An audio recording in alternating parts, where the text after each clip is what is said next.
Hey guys, welcome to the stream. This is Rod Arriagada coming to you live from the Hangar, Billiards, and Sports Lounge. We're here at 121 Scurfield Blvd, and we're here for the Thursday Open 10-ball tournament. This is an A-side first-round matchup between Tim Sinclair, Nathan Wood. They've been going at it for a few racks now. It is 4-1 for Nathan. He's on the hill. And Tim Sinclair, with his back against the wall, needs to win the remaining 5 games in the match.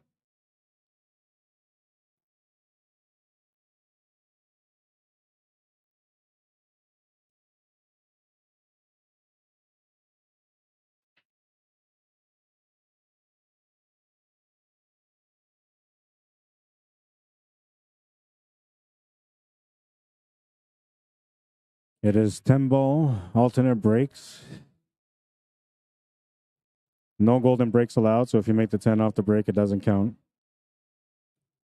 It does get spotted off the break, but the combo is live anytime after the break, so anytime you make the 10-ball, once the break is on, then it counts as a win. The 3 foul rule is in effect. Cue ball fouls only, because I don't have any referees in the building to be able to watch for anything else.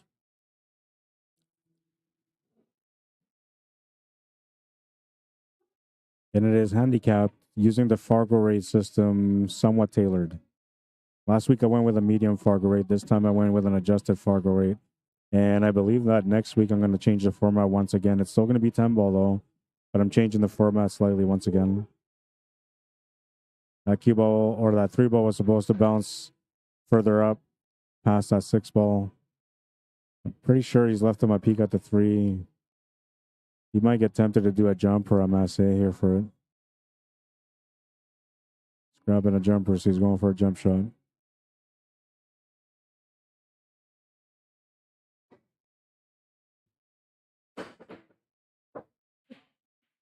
Successful on the jump, but jumps the 3-ball off the table.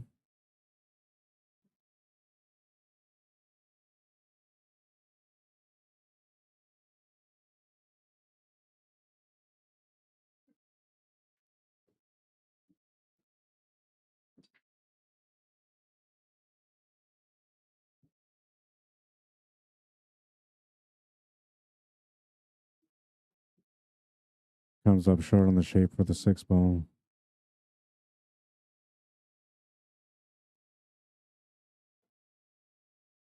Makes a great shot on the 6, though.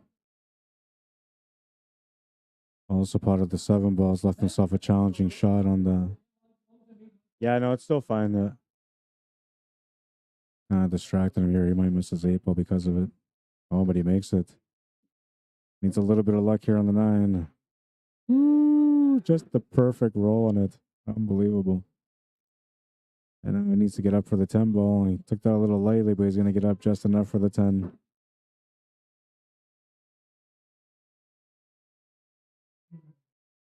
Down by 2, 4-2. Back against the wall, trying to fight back.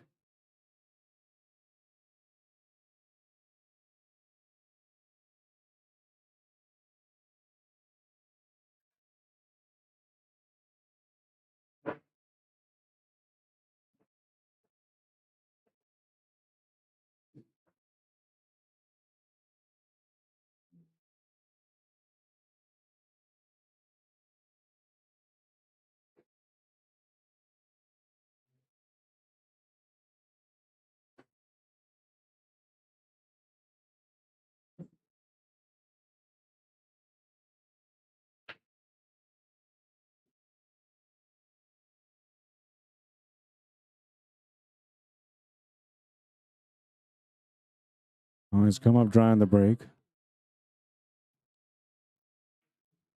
Nathan will miss the 1 ball. He's going to leave the 1 ball over the pocket as well. So now Tim will have a chance to be able to get going on this rack. If he can get perfect position for the 2 to the bottom right corner, he'd be all right, but it looks like he's going to have to settle for a 2-9 combo. He's playing safety instead. Oh, man, he's left the shot on the 1. At least he's left the peak on the 1 ball. A little too heavy on the cue ball.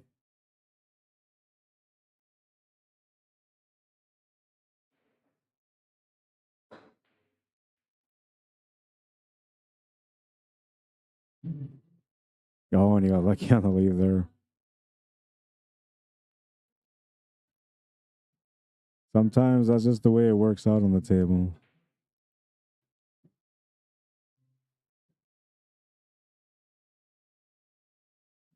Oops, I might have done something I wasn't supposed to do.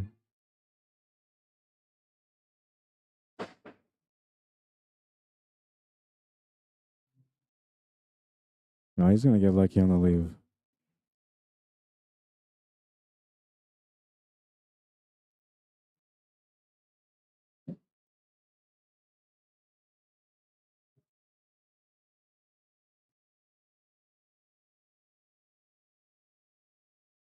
Robert Griffith, how you doing? Kathy Secrets, welcome to the stream.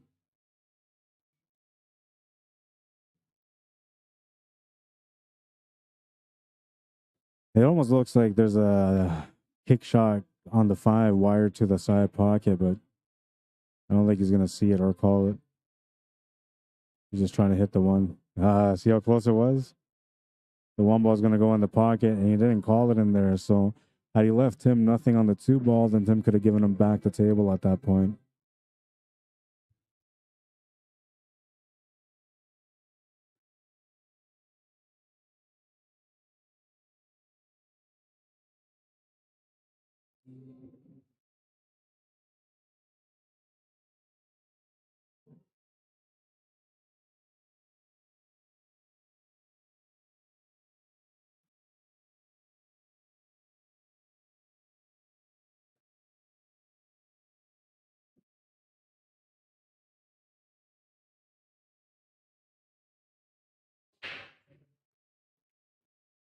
He needs to open up that 6 and 7 now. I'm surprised he didn't go for it. Oh, and he missed the 2 ball. Wow.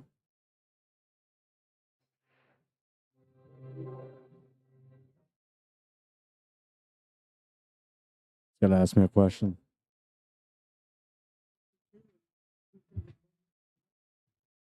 It wouldn't be a loss of turn. You would just have to spot the 10. It wouldn't be a legal plot unless you call the 10. But then if you call the 10 and you make the 2 and you don't make the 10, then it's a shot. Yeah.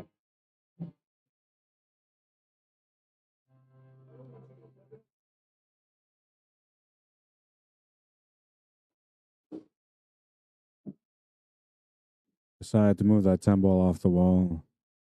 He's hooked himself because of it. It's a good hit on the 3 ball. A bounce off the 8 might help him. Wow. A little bit of luck on his side there on that one. But he had to get the good hit to start with, right? So kind of like a reward for hitting your ball.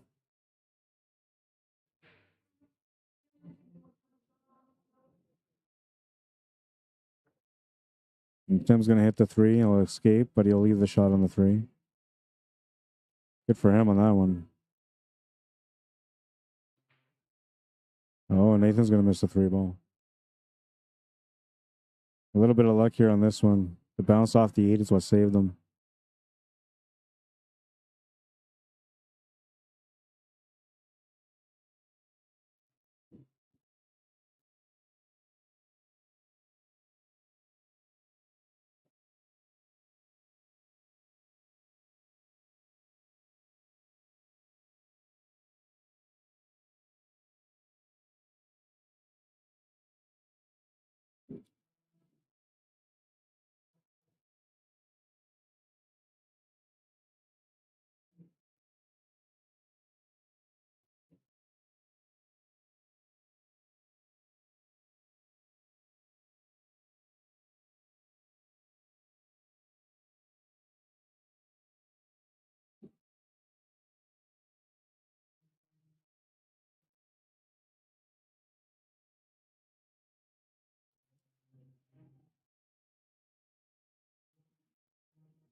You won that match? Sorry, I wasn't even looking. I was trying to figure out the. You paid me for your entry fee, right? You paid me for your entry, so it's Randy, I think, that has to pay. Or maybe you paid me too. I gotta figure that out. All right, so I'm going to turn the table over to the side here, and I got to update the scores on Challenge, which I'm going to do right now, real quick. Barry won his match.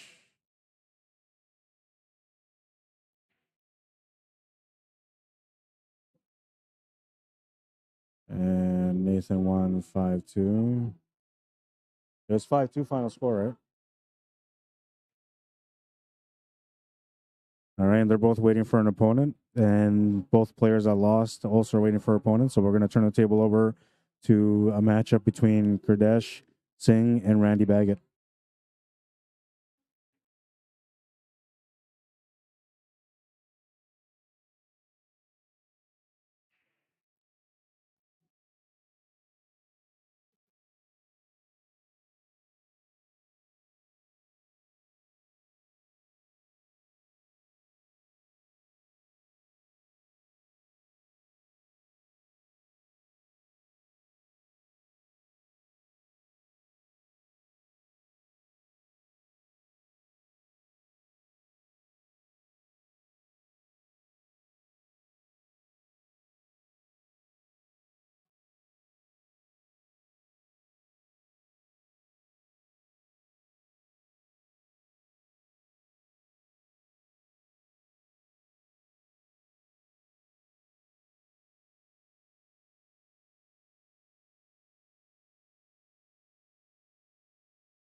All right, so it's 5-0 for Randy on this one. We'll leave the 5 on the right, and we'll put Randy there, and we'll put Kurdesh on the left.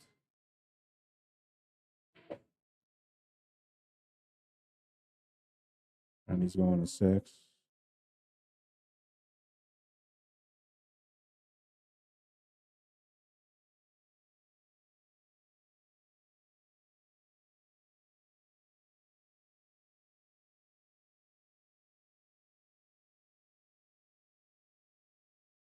All right, so the scoreboard has been updated.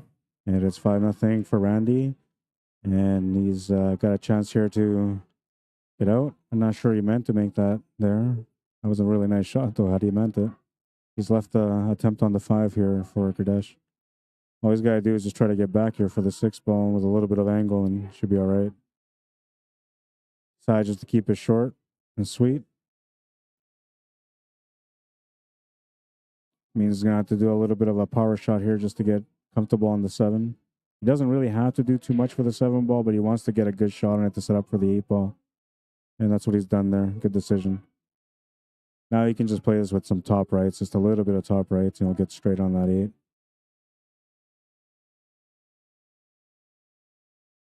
Oh, he's going to miss it. He let up on the shot, and he stood up on the shot.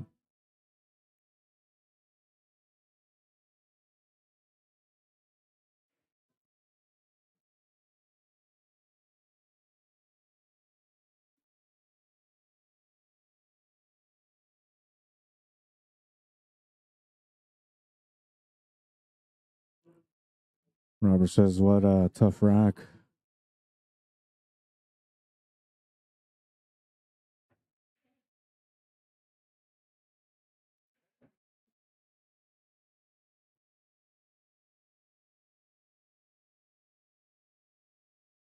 Should be trying to play safety here.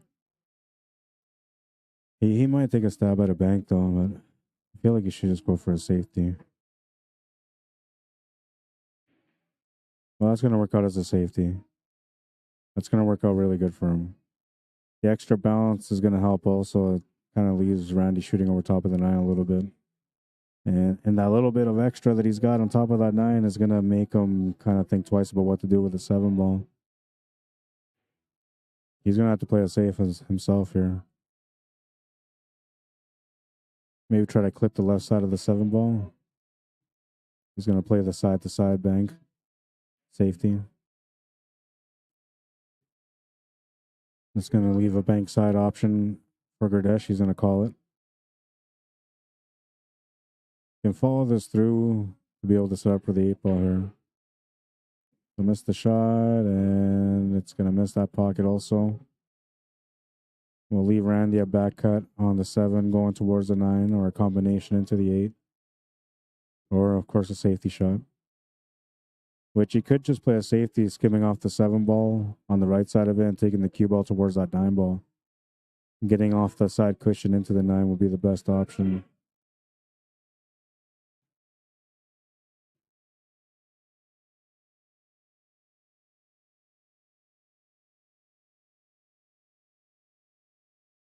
Unfortunately for him, he's bumped into that 9 and the cue ball will come out open for the 7.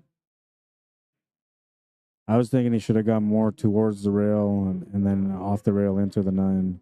That might have left him okay, but even then, if the cue ball was at top where the 9 ball is right now, Gurdesh would have had a shot on the 7 ball.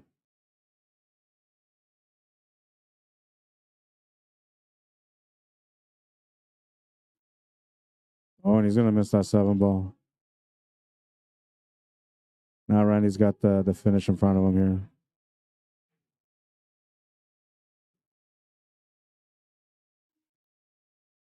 Cue ball's going to overrun a little bit, but he's all right. Can still make the shot, can still come across for the 9, and he should be able to get a good angle here for the 10 ball.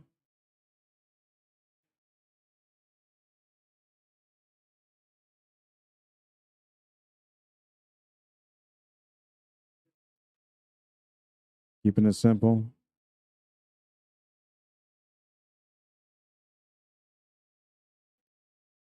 Randy will make the 10, 6-0. All right, now I got to figure out what your next matchup is.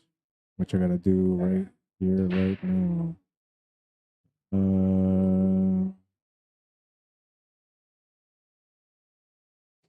6-0.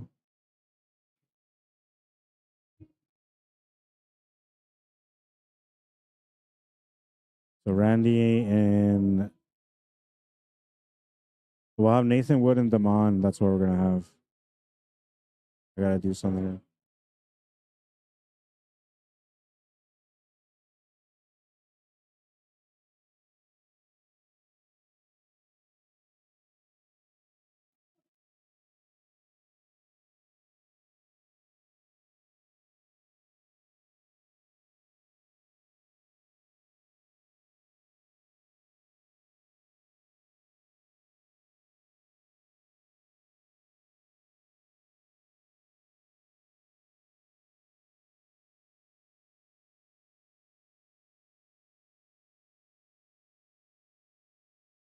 Just checking out to see what I got here for matches. On you, Gurdesh can play. .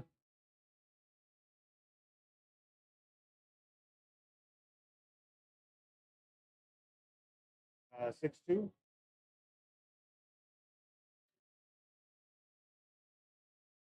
No, no, no.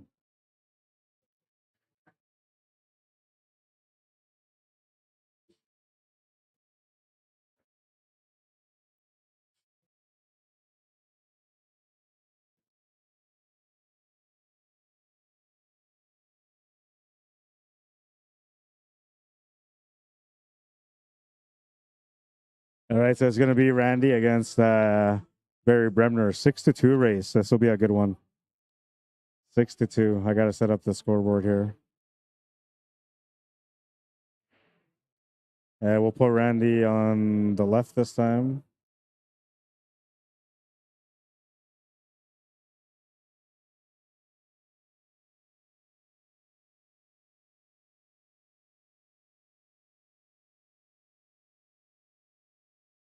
Give me a second, guys. All right, 6-2. That's what the race is. What's up, Brad? How you doing? Says good evening, Rod. Thanks for the stream as always. Thank you for tuning in, Brad. I appreciate it, man. All right, we're gonna get the other matches going here, and oh, I gotta do the editing on this one. That's right.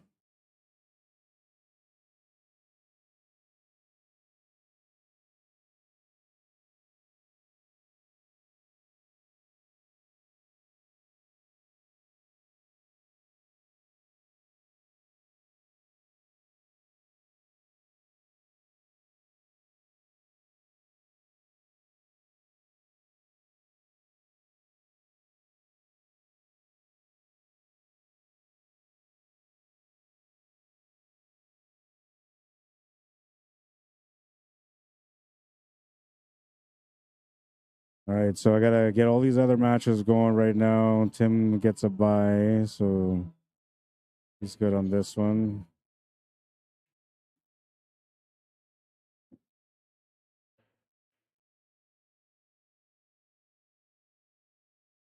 And I gotta get all other matches going. So give me 1 second. I gotta take a picture here, and I'll be right back.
All right. 3-0 for Randy. Sorry, and I had it on this camera instead of this camera too. My bad. I had to go do the payouts, the green fee, and to get the 3 matches going.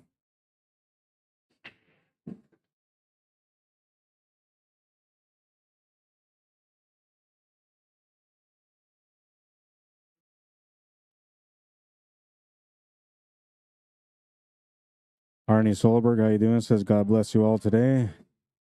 Thank you, and bless you as well, man.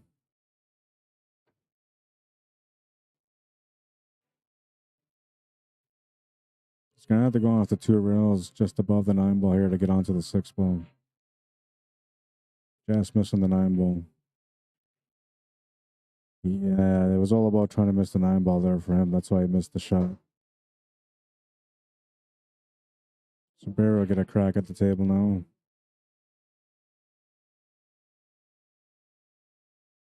Unfortunate for him to run into that 10 ball. He would have had a shot on the 6. Now he's looking at a kick shot.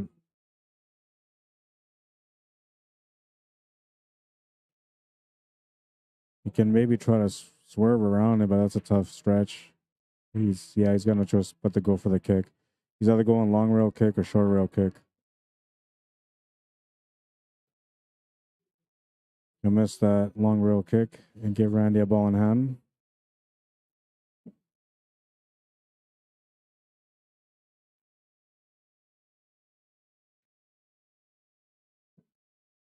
Uh-oh, Randy's gonna scratch. Giving Barry a chance here. All Barry needs is just to get on the scoreboard once to put some pressure on Randy after that. He has a good chance to do it here with only 4 balls remaining.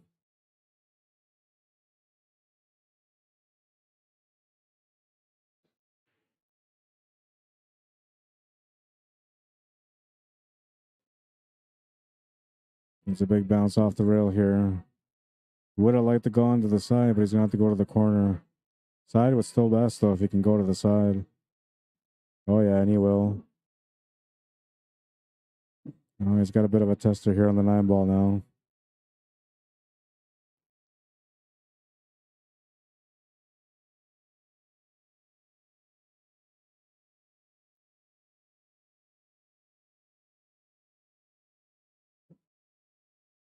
He'll make the shot, or he'll try to make the shot on the 9. He'll come up short. Turns the table over to Randy. He's looking at the 9 and 10 now to get up 4 games.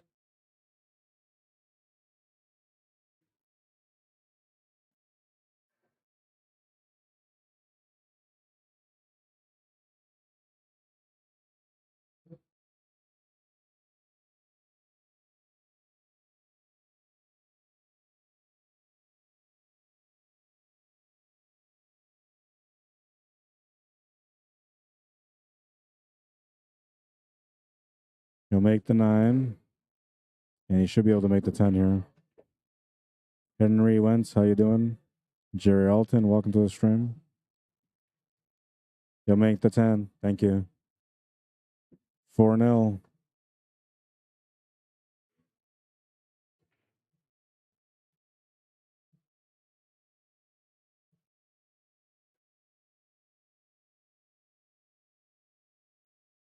And Randy will be breaking next, a chance to get on the hill. On the table on our left, we have Nathan Wood playing against Daman Singh. And they're in a little bit of a tight battle. It's a race to 5 between them. So after this match is done, if I don't have a match for the TV table available, then we'll switch over to that table and follow up with those guys, see where they're at.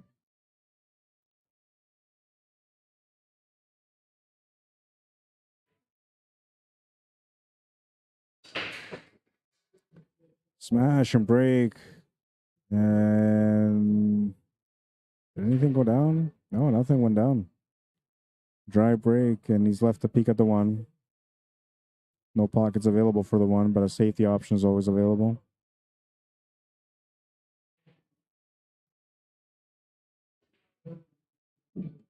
Needed to catch a rail for it not to scratch, but it's going to go straight to the pocket and scratch instead.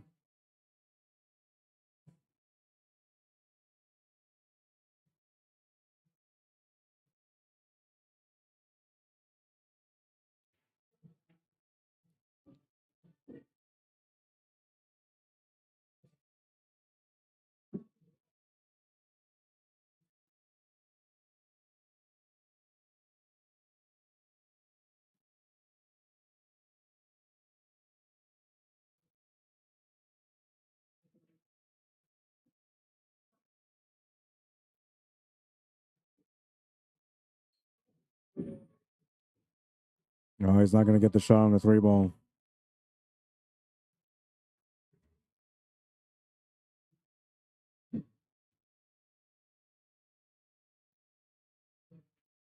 Got the good hit, and he's left the shot on the 3.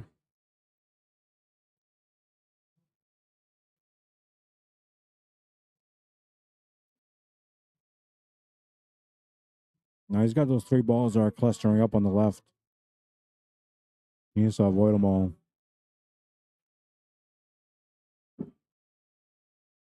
That's all they can really do. And this one, you want to play a little bit of top left, just to try to get onto the left side of the table and roughly around where that side pocket is by the 6. You'll miss the 4 ball, and you'll leave a bank shot for Randy, or at least that's what he's called anyway.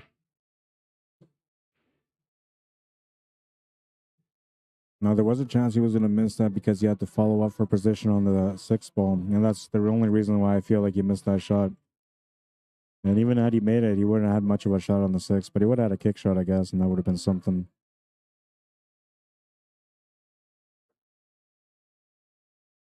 Here we're trying to masse around the 6 to get onto that 4, but he'll miss it. It'll be a ball in hand for Randy. I don't know if that 6 ball goes to the bottom right corner, so we'll take a look at this angle. It does, and it also goes to the side pocket.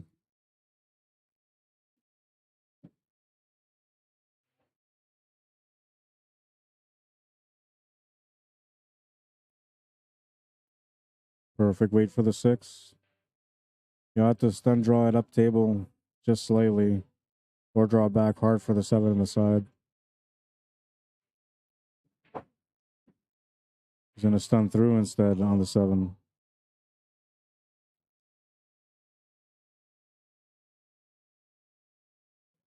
Still a makeable shot. Can still get around 3 rails for the 8 ball, or off 1 for the 8 as well. And play it off 1 for the 8. Might have to try to do like a 4 rail shape shot here for the 9 ball.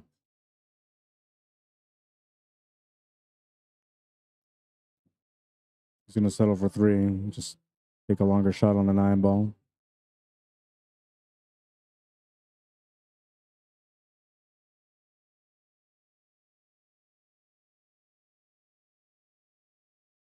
Put some extra pace on the cue ball on that one. Gonna get a little bit of a good roll on that one because he couldn't ended up worse on that 10 ball. He's got a shot to the bottom right corner. Should be able to get on the hill. He'll make it. 5-0. He's on the hill.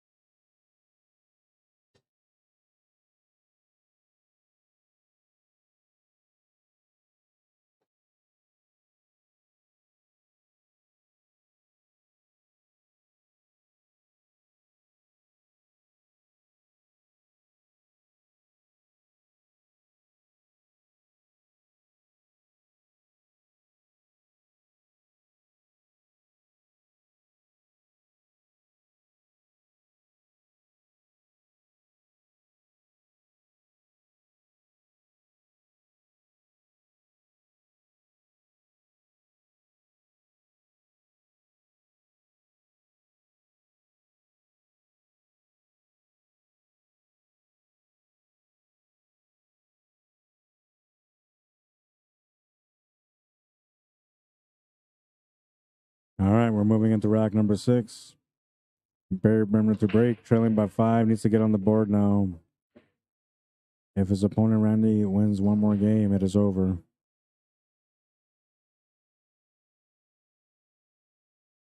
He'll get good on the leave. Didn't give him much on the 1. But Randy will play a kick safe. And Barry should be able to reply back here with a kick safe. And if he hits it properly, he should be able to get the cue ball to freeze up to the 9. Oh no, he made the 3 ball by accident. Had he not made that 3 ball, it was a perfect safety. But because he made the 3 ball, Randy has the option to give him back the table. And he will.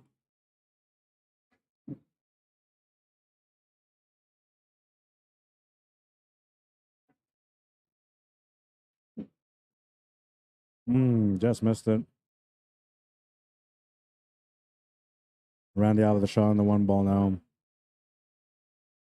I have a bit of a challenge with a 2 ball, but he should be able to either draw off the rails to get onto the 2 or go straight across left to right for the 2. He'll miss the 1 ball though, and Barry will get a chance at this table again.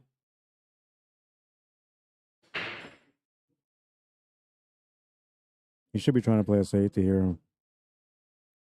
The only pocket available is bottom left or right side middle. Well, maybe the bottom right. Oh yeah, bottom right is available. So you did have. I would actually take on the 1 to the bottom right there. You'll miss the 1 ball and get lucky on the leave. And we'll see if Randy can get out of trouble on this one. Jump shot is the only thing he can really do here.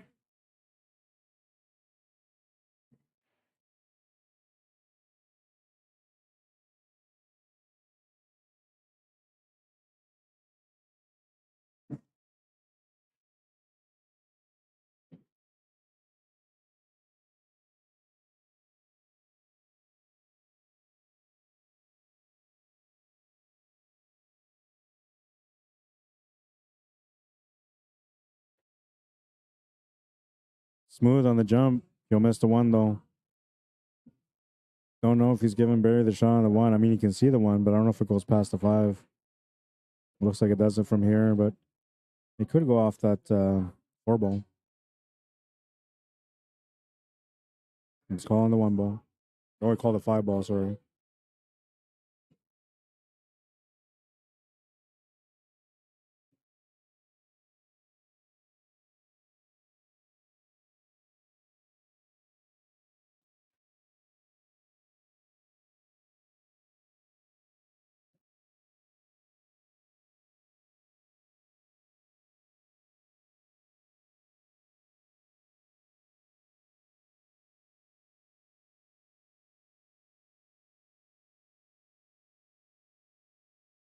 Got another good roll on this one.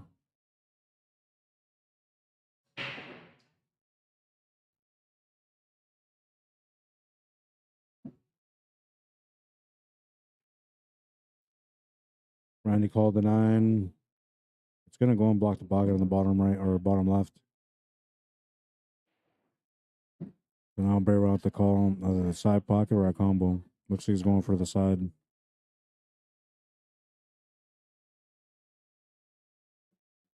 He made the 2 so Randy can give him the table back here if he wants to, but I don't think he will. It's a wide open table. He's got a chance to close out the match now. Everything's pretty open here too, so it's all about cue ball control. He'll come up a little bit short on the shot on the 4, but he still has it to the side.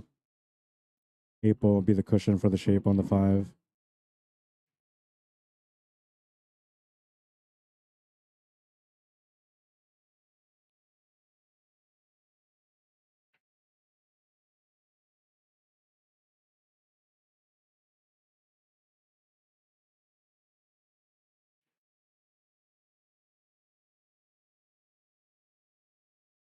He might end up making that 8 ball in the same pocket as the 7 or come back to the right, roughly where he is now for the 8 ball on the top left. He's got both options here.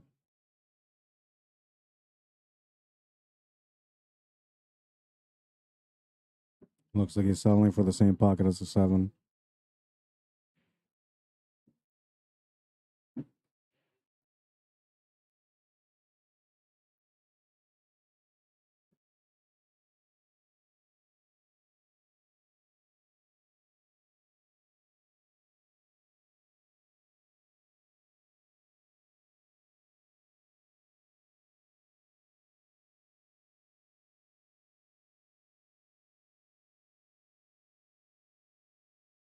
Makes the 10, 6-0, the final score.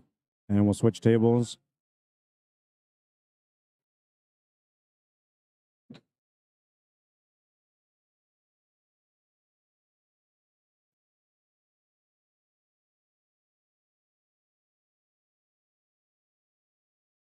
And I got to find out what the score is between Nathan and Gardesh. We'll put Nathan on the left here.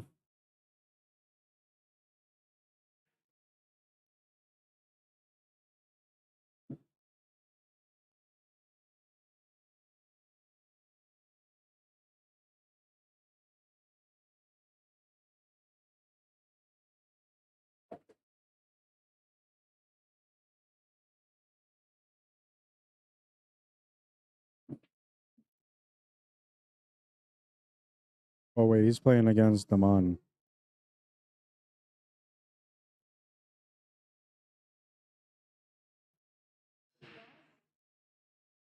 I gotta find out what the score is between these guys.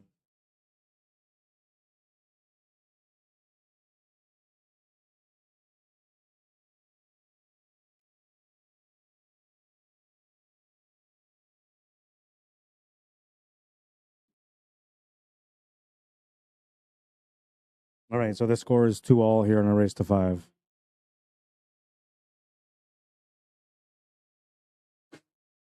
Trying to mass a shot, or maybe that was a jump.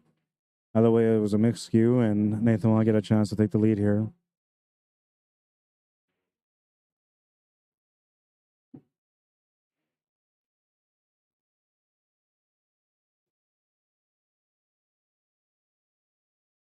The winner of this match plays against Randy next.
That was a really nice shot.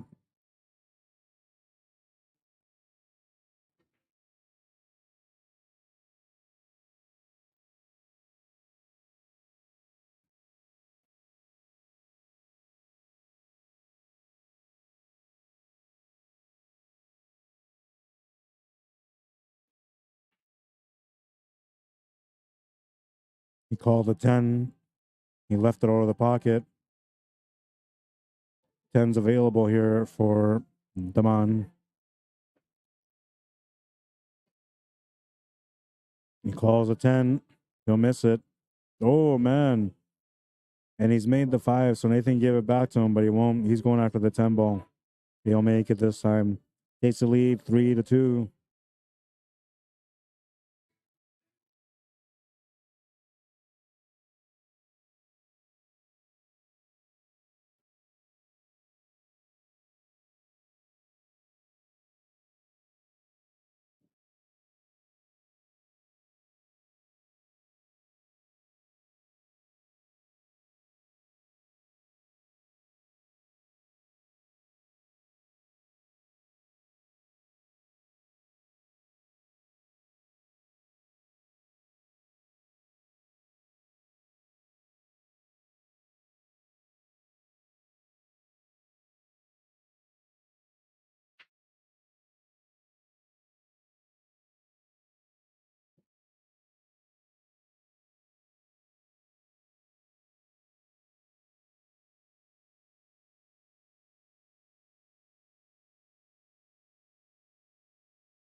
5-2. So we're gonna have the A-side final next. 5-2. Damon, you're waiting for the winner of table 6.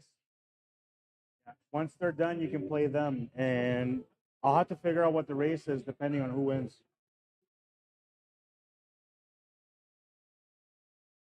All right, so we're gonna set the camera here on the main table now.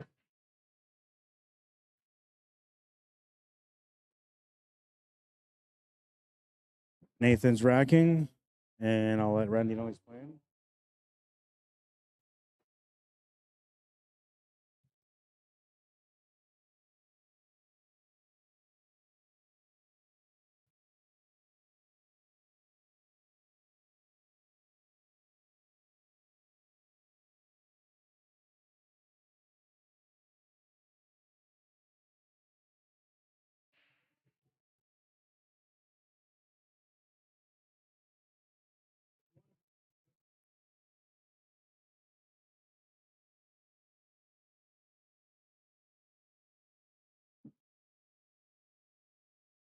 All right, so this is the A-side final coming up now. And we'll put Nathan on the right this time.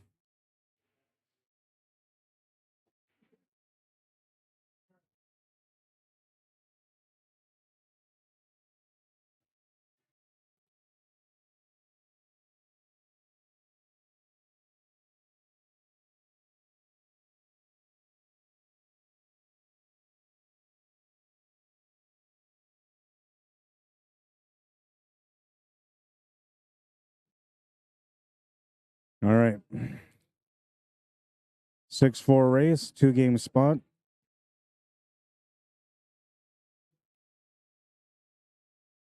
Yeah.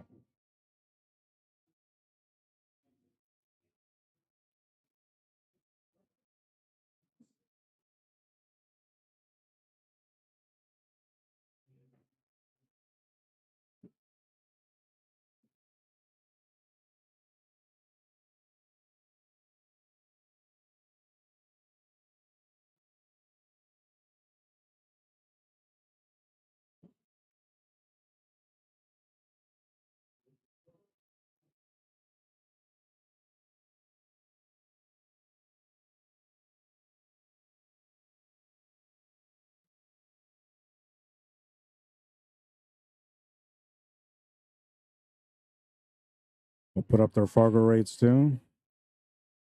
You won. What was the score? 0.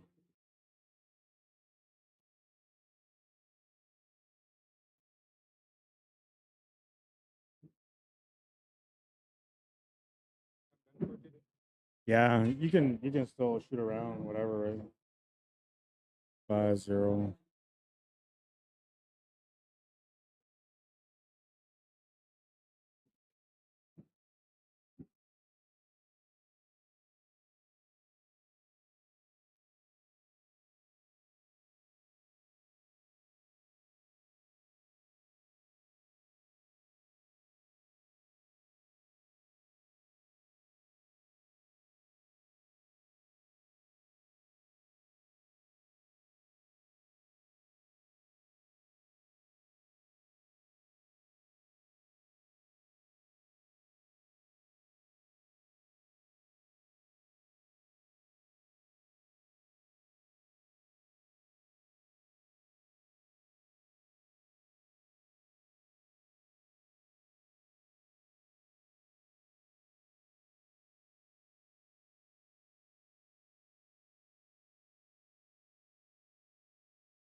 All right, I have to call out another match, and I just called it out, so we're good to go now.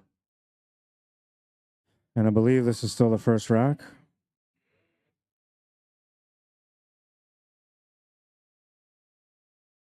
Nathan makes the 10. Takes the lead in the match, 1-0.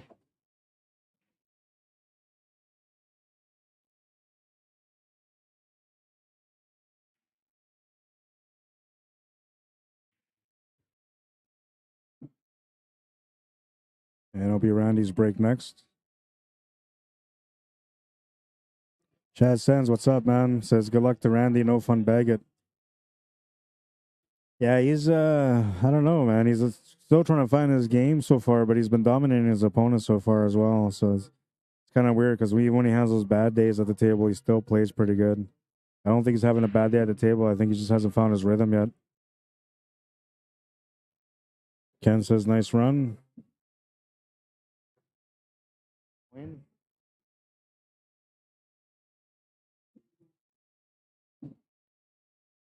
Welcome, man.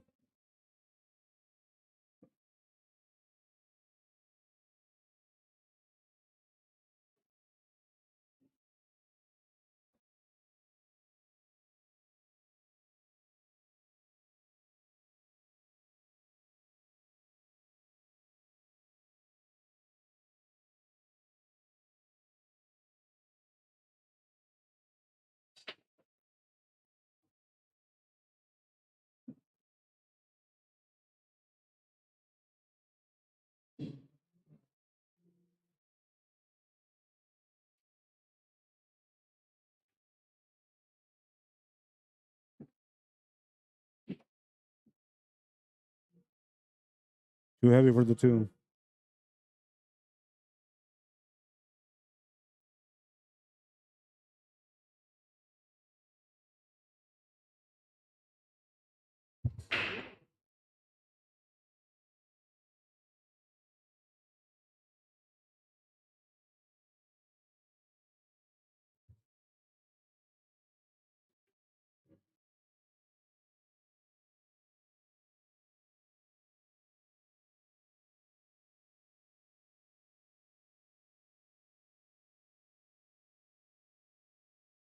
No bank option on the two. I don't know if the cut's available.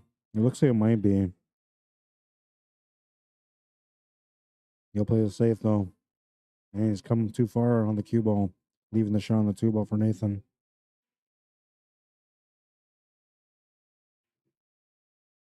No, Best is gonna run into the seven ball here.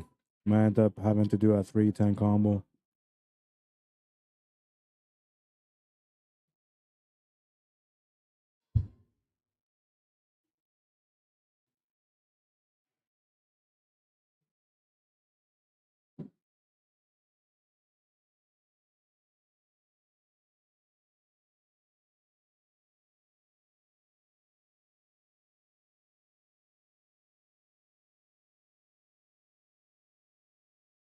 Oh, you'll miss the 10 ball.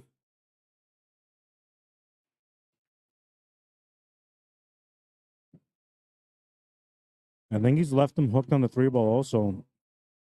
But it's not too hard of a jump shot, if anything. He might even have enough to be able to see some of it. He's going to call the kick shot on the three ball instead. He'll just come up short on it.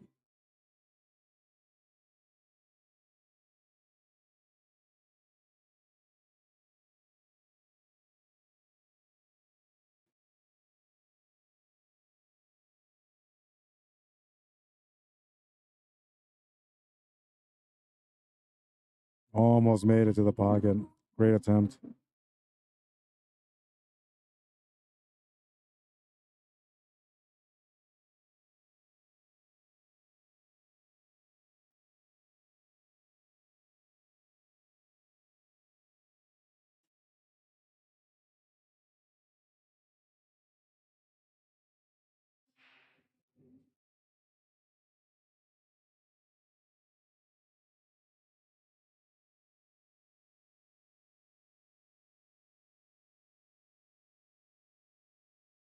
That'll be a ball in hand for Nathan. Looking at the 4-10 now. Yeah, table isn't too bad.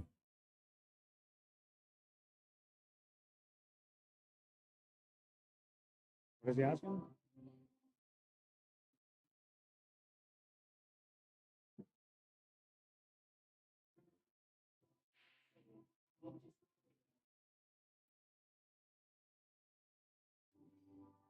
A little too heavy on the cue ball there for the 6.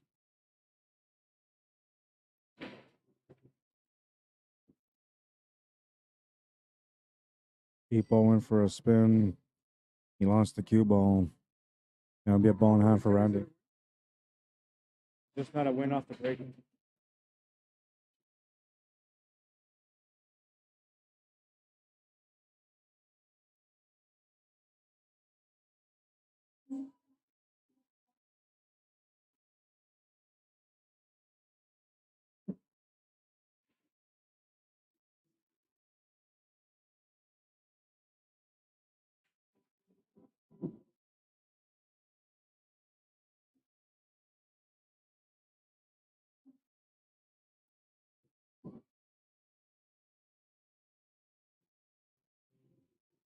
I had a 1 now.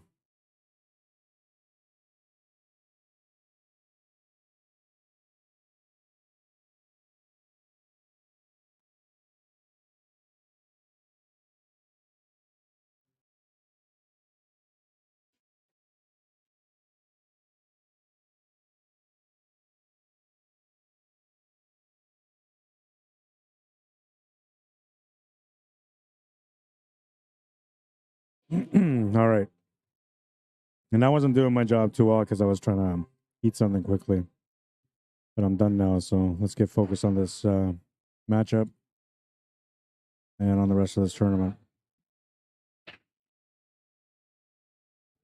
Rack number 3, smash and break. He made the 3 to the side. He'll have a shot on the 1.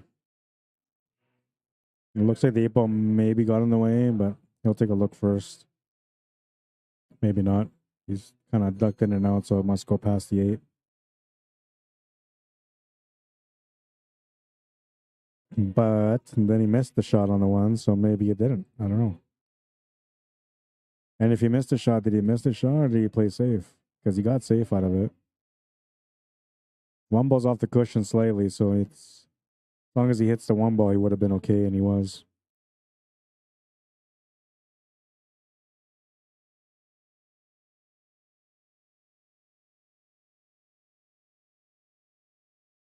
Tough for a safety on this one.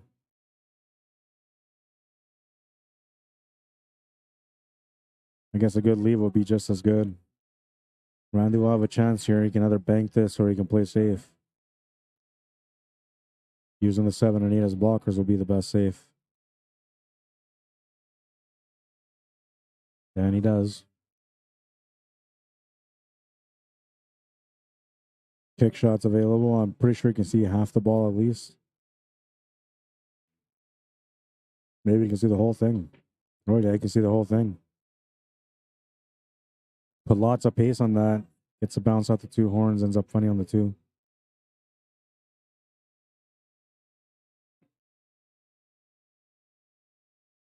Going for the kick shot to the side, it looks like. Hits the 4 ball though first. That's going to be a foul. Randy will get a chance to take the lead here on this one. He was trying to hold the cue ball for him, but it drops in the pocket. He'll go fetch the cue ball for him though.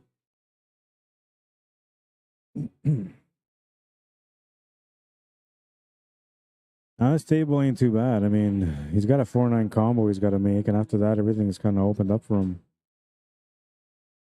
Because he's got the ball in hand, get in position for the 4-9. It's not hard to do or accomplish. He needs to make sure he gets a shot on the 4 ball after this. Almost missed the 9 ball. It almost got hung up. But now he's ended up bad on this 4 ball, so I'm not sure if he's going to go for the shot. He might just go for a safety here. If he goes for the shot, he's got to go for a bank. Yeah, he's going for the safety. It just wasn't good. I mean, he could have made the shot, but then he would have had nothing on the 5 ball. Now it's a pretty good safety.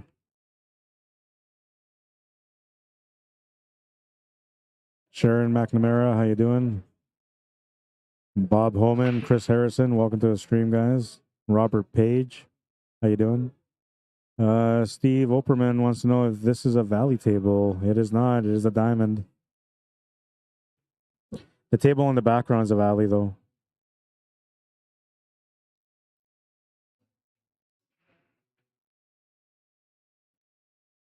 I can see how you would think that maybe this is a valley, but no, it's a diamond.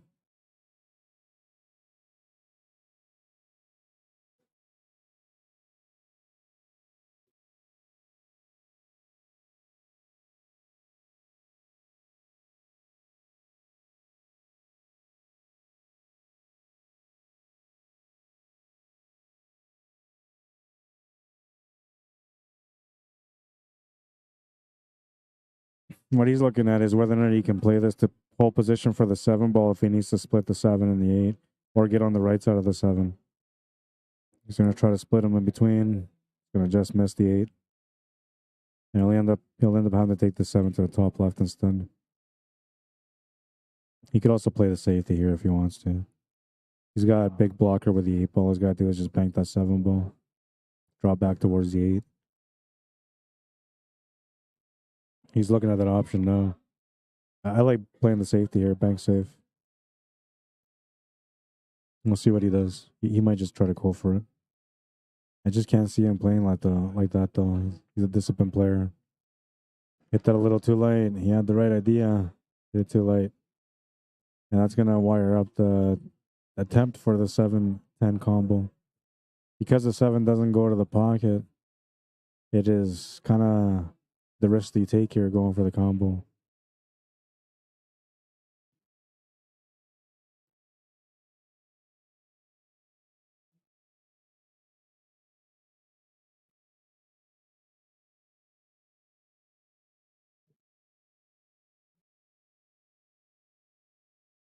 I get the sense that he's not trying to make the combo, that he's trying to play safety out of this.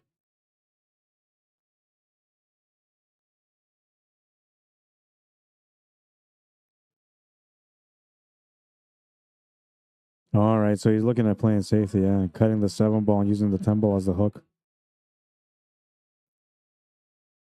Tough shot to do, but it's available. Tough shot to do, mainly because you have to control the cue ball weight. All of it rides on the cue ball weight. He's going to call it 10 ball. I think he just called it.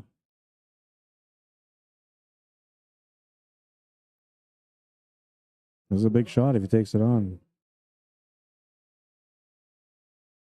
What are you doing? Do you take it on? I like that the other safety was looking at. It's a tough safety, but I mean, you're not comfortable with doing the combo. And I think the fear of the combo is leaving the 10 ball over the pocket, selling out the table. He's made a couple of adjustments here. Hasn't got up to reset, so not going to get a good delivery on the shot. And he'll come up short, and he'll leave the 7 ball available for Randy. As long as he didn't leave the shot for Randy, he was okay, but he's left in the 7, and Randy will take the lead in this match.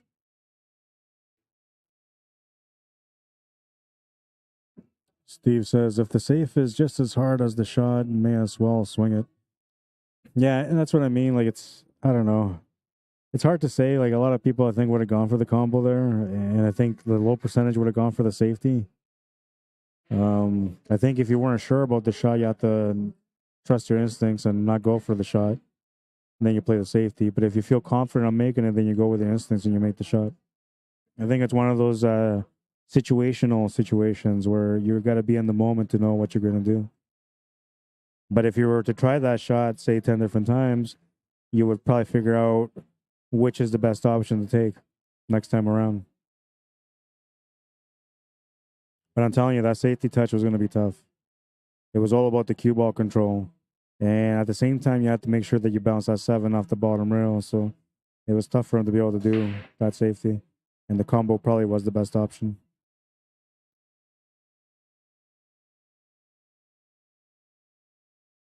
Moving into rack number 4 now, Randy Baggett's got a 1-game lead.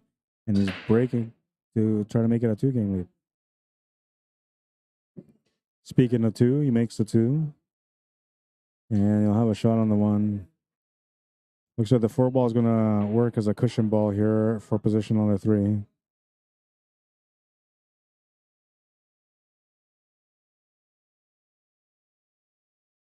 Oh, he missed the shot on the 1, and he wouldn't have had the shot on the 3. So Nathan with a lucky break right off the hop on this rack. Gets the easy 1 set up. Coming around for the 3 ball. He's overran it a little bit, but he's ended up perfect for the right side middle.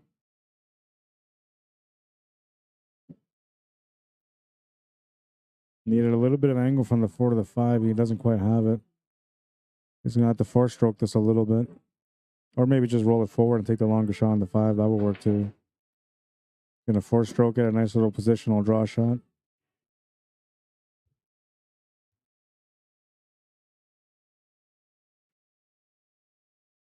Needs a little bit of forward angle here on the 6 to get onto the 7. Needs to bump into the 7 at this pace.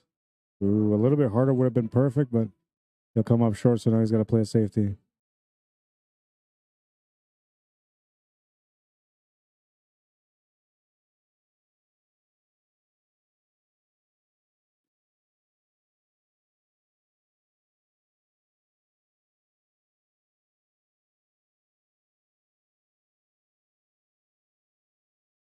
Format for this tournament will be changed once again.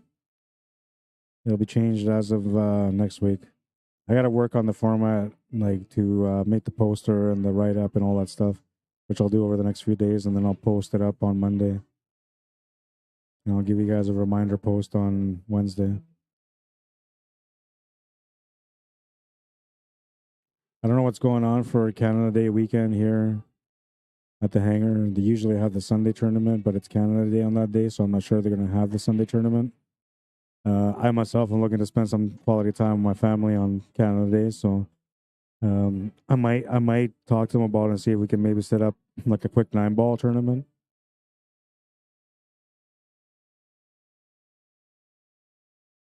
Instead of the usual Sunday Open. The Sunday Open is usually a 8-ball tournament. An 8-ball tournament. I said A. Left him pretty straight on the 7-ball. Just has to control the stroke. He'll miss the shot on the 7 though. And he's left the cut for Randy, and he can definitely play shape for the 8-ball from there.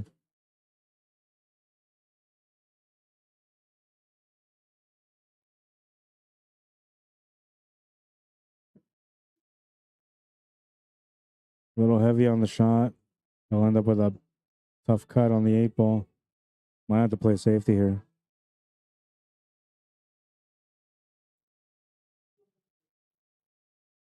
Take a look at that last draw shot there from Nathan. Stun draw for the 5. Randy decided to play safety. And Nathan will have the option to play safety or play the shot. He should be playing safety here also. Needs to get past that side pocket. Perfect. Left him right in that spot where it's uncomfortable to take the shot on the 8-ball. But there is a bank corner available. Good position for the 9. He's going to call it. He sees it. It's almost natural. Not quite, though. He'll miss the shot. And Nathan will get the option to give the table back because the 8-ball went in the wrong pocket, but he's just going to take the shot on the 9. And he should. I mean, it's only 2 balls left. Gives a good pace on that 9 ball that gets it up for the 10. Looking to tie things up here. 2-all.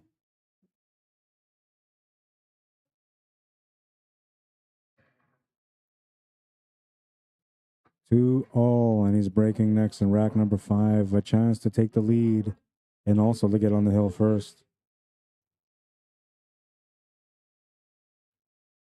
Chris Pittman, what's up, man? Chuck Archambault, how you doing? Andy Swanson, Dave Jeffrey, Jason Newbert, welcome, guys. Hope everybody's having a good week. The first week of summer has gone by, and I don't know, everybody seems to be enjoying the weather, especially here in Canada. We don't get much of it. Smash and break. You'll have a shot on the 1. Position on the 2 is available also. 3 and the 4 are right by each other, and so is the 5. So a little bit of work, but it's more or less positional. It comes into play, I guess, when you get onto the 3 to the 4. 2 to the 3 is kind of a key shot also. If you end up finding on the 3 ball, then you might not be able to play simple shape for the 4. But he's got pretty good position here. He can set up for the 4 to left side middle, and then set up for the 5 on the right side middle. Too much pace, so I'll have to go to the corner. He's going to miss it, trying to shift over for the 5, and it's going to go in the other pocket. Randy can give him the table back if he wants to, but he won't. It's a wide open table here. Yeah, too fast, man. I've been watching the show The Flash. Yeah. He's not as fast as you when you're playing pool. He's got to slow down, that's all. Yeah.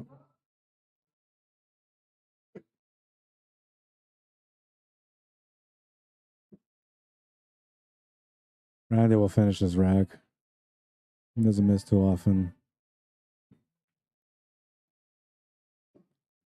Especially in a matchup like this. He's had a couple of matches where, he's had some flexibility, but this one, it's a tight race. It's a 2-game spot against a player that normally would be a 1-game spot, maybe even an even race. So because of that, he's not going to take chances. 3-2, he's in the lead. Needs to win 3 more to win the match. Nathan is looking for 1 more win for himself to get on the hill and 2 more to win the match. Shoot faster, says Brett White. Jaywalking. Yeah, it's I think like he likes playing like that kind of pace of pool, but I seen him play when he plays at a slower pace or more of a rhythm, better rhythm. He plays a lot better than when he plays fast, but he doesn't mind playing fast, and that's what he was just saying to me. He's like, I like playing fast. The way I look at it is players, as you make shots on the table, you start feeling like a bit of an anxiousness feeling, and sometimes that overtakes the thought process that you usually would have when you're playing at pace on the table, and so therefore you start rushing some shots. You go down, and instead of sticking to what you were going to shoot, you decide to change your mind, shoot something different, and you shoot it fast without resetting. Little things like that. So this is the only flaw with people that play fast is that if you're still in the stages of becoming a great player, you're going to come up with these little mistakes when you're playing fast. And when you're playing slow, it may not be your pace, so you have to find something that works for you. Maybe fast on some shots, but on the ones that matter, take your time. Something like that. Find the balance so that way you're not wasting opportunities at the table from playing too fast and not being able to adjust to the shot in time. Great hit. Oh well, wait, he was supposed to hit the 1 ball, so that's a foul. I didn't even see the 1 ball was on the table, or the 2. Thought he was on the 3. So ball in hand for Randy. He'll make this work real quick. A bit of a situational setup here with that 4 and 7. I don't think it'll cause him any problems though. I can't see it causing him any problems. The 7 ball might cause him some problems, maybe, but I think when he takes that 4 ball, he's going to be able to bump that 7 ball out in the open. Bumps the 5 ball up, and that's going to help things instead. Well, I don't know if it does. Yeah, it does. It does. It does. Because he can make the 4, play the angle on the 4 to get onto the 5 with an angle, and then run into the 7 ball and have the 6 ball as an escape shot. That's what he was trying to do, I think, but he came up short. All he wanted to do was either bump that 7 ball out of the way or bump that 10 ball out of the way, and then he had the 6 ball. Now he's got to bank and he's got to play shape for that 7 ball after he makes the 6. Shouldn't be hard for him to get to that 7 ball, though. He's going to miss that 5. And he missed it on the pro side. Didn't leave anything here for Nathan. He's going to call a 6 ball.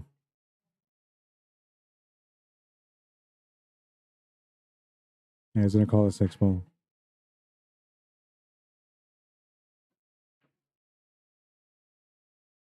We'll run into the 9 ball. Needs some luck here on this one. And he's not going to get it. And he moved over the 10 ball, which is the worst part because now that 7 ball is wide open. Randy should be able to finish this rack.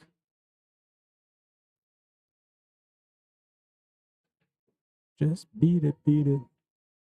Pastor Junior Paralon Sardoncillo. Bienvenido, welcome.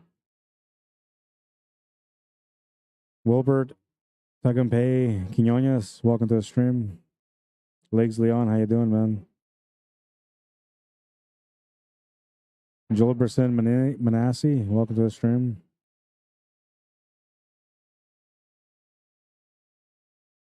Yeah, once he opened up that 10 ball away from the 7 ball, he kind of put himself in a bad spot. I think he still has a 7. Looks like he does. Yeah, I think he does. And if he doesn't, it's an easy swirl shot. Easy masse.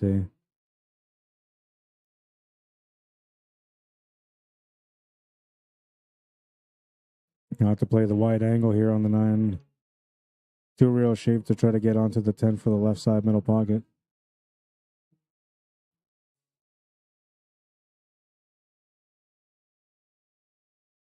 Perfect weight. 4-2.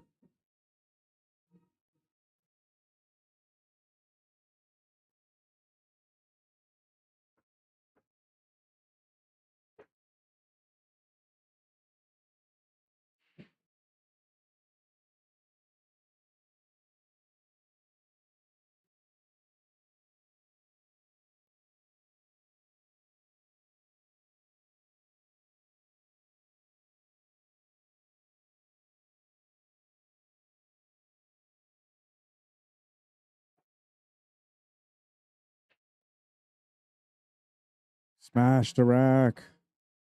I don't think anything went in. And he's gotten safe on the 1 ball, so Randy will come to the table, but he'll be calling a push.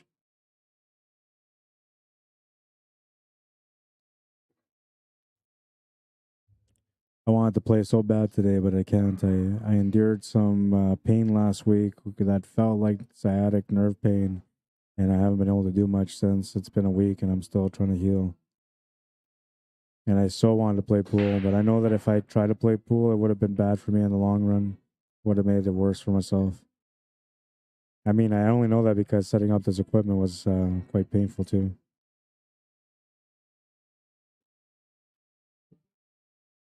Almost missed that shot trying to get around for the 2 ball. He's going to get hooked by the 10. I'll have a kick shot on the 2 ball available, but no pocket. He's just looking for a good hit. And he gets it. Looking for a good leave too if he can get that. And he sort of does. Nathan will play the billiard here into the 4. Not to play safety here on this one now. He could play a billiard into the 5 if he wants to the side pocket, but it's quite the stretch. You have to hit it perfect. I don't think it's worth it.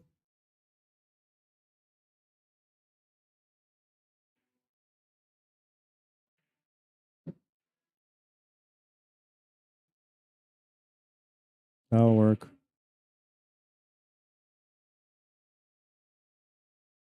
Brandon Andrews, how you doing? Nate Pfeiffer.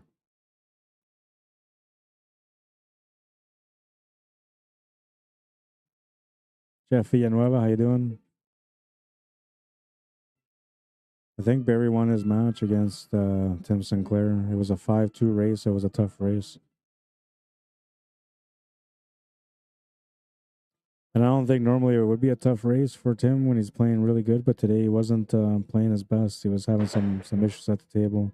Never really got going. That was a nice jump shot from Randy.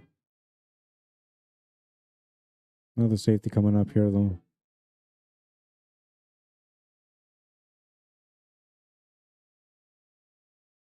Try to use the 6 ball as a blocker, and he's left the 3 ball in the open.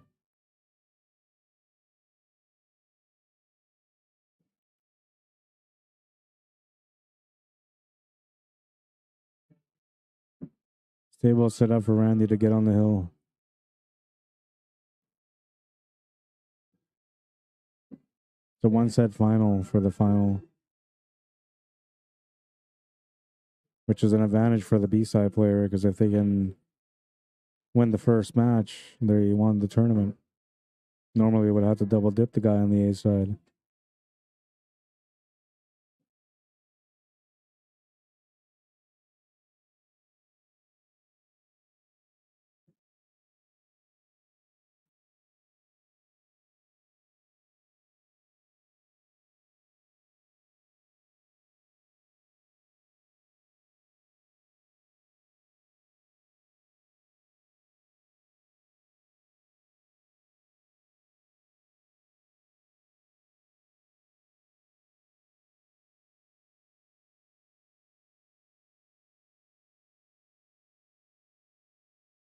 Five to two. He's on the hill. On the hill and going for the kill in rack number 8. He's breaking. I got to find out what the score was between Barry and Tim. I'll be right back.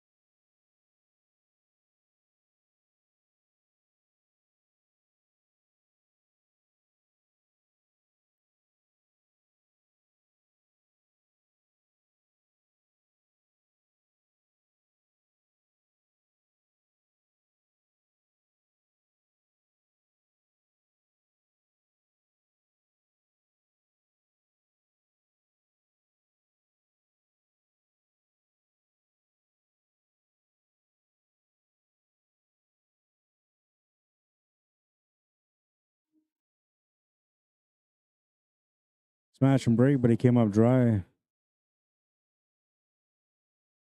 Nathan will get a chance to get on the hill as well.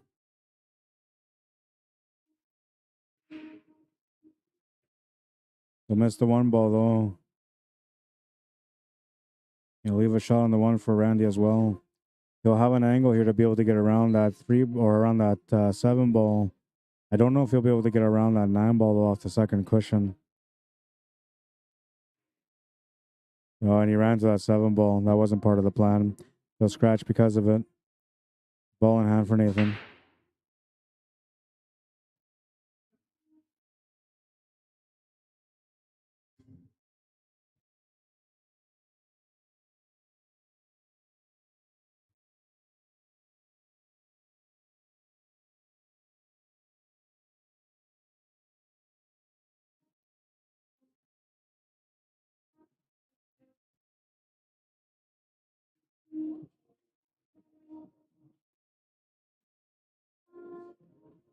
He's got a good angle here on the 4 to hold on to the 5.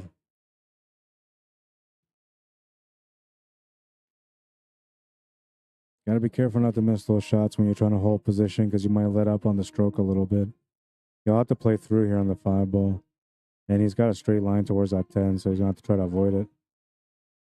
He'll miss the 5 from trying to avoid the 10 ball. That's going to give Randy a chance to close out the match now. Everything's wide open here, and he's got a good shot on the 5, so I expect him to finish the table on this turn.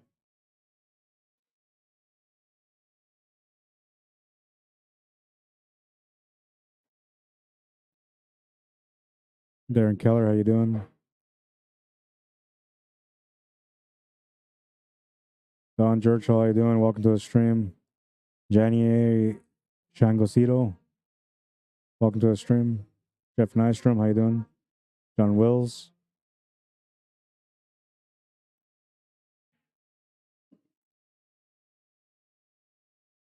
Yeah, he's still going to be out here. The draw on the 6 should take him just above that 10 ball, so he should be good for the 7 ball. Oh, he'll run into the 10 ball. He adjusted a little bit there to make sure. If he would have gone above the 10 ball, I think it would have been traveling that cue ball a little bit more than he wanted to. And I think that's the reason why he chose to run into the 10 ball instead. Now he's giving himself a good angle here on the 8 ball. But he's going to have to power stroke this for the 9. There's the power stroke. A little heavy on it, but he's still okay for the 9. Shape for the 10 is going to be challenging. Now, if you go for a bank corner, you can have the easy 10. If you cut this to the bottom right corner, you'd be looking at best, maybe trying to get on top of the 10 to shoot it down to the same pocket that you would the 9. He's actually in a tough situation here. He's got to make a choice. I'm not a big banker myself, so I wouldn't bank. I would cut this. But if I cut this, I would cut it with inside spin to try to get below the side pocket and then back across to get below the 10 ball to make the 10 in the top right corner. It's a tougher shot because of the thin slice and the spin, but that's the way I would play it. He's going to settle for the shot on top instead. And well, here's the moment of truth for him on this rack. Will the 10 get past the side pocket or will it get clipped by the horns? 10 ball for the win. He'll avoid the horns and make the 10 to the corner. 6-2, the final score. And we'll switch over. Hanyu and Daman are playing right now. They're in a tied up match. I think they're at Hill Hill. I'm going to switch over and watch them now.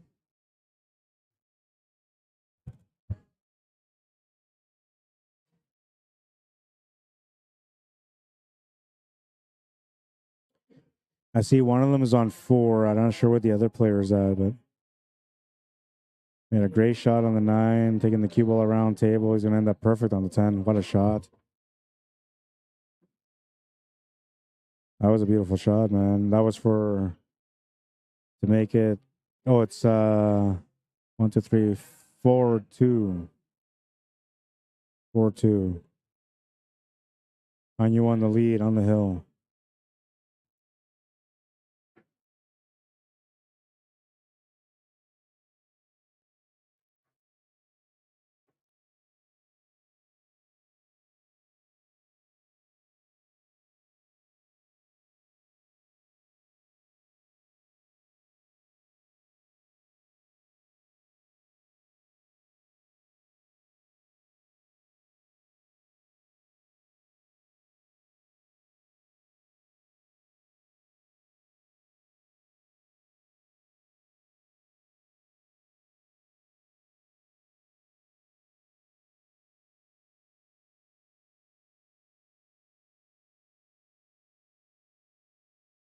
You got a bit of a wait. You got to wait for the winner of this to play against Barry, and then they play you.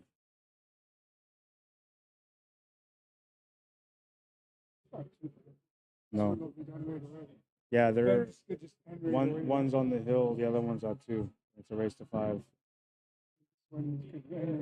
Yeah, because Barry's only a race to 2, so it's fast.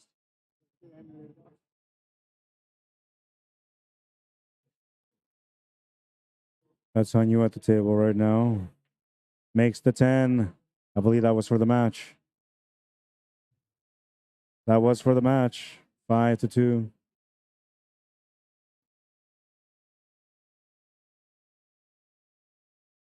This is a nice positional shot. Beautiful positional shot for the 10 ball from Damon.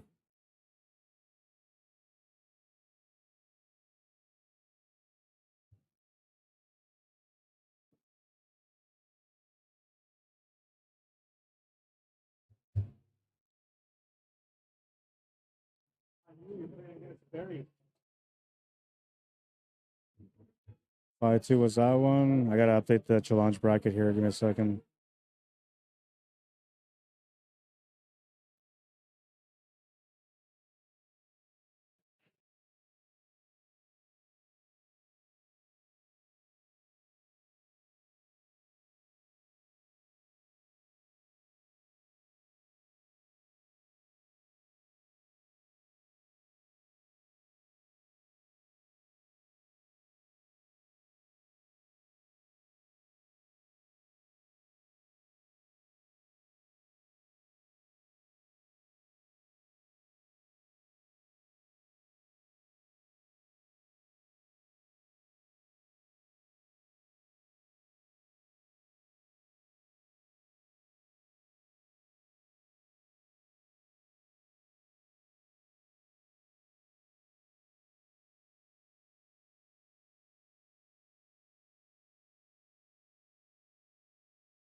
All right, so this is a 5-2 race.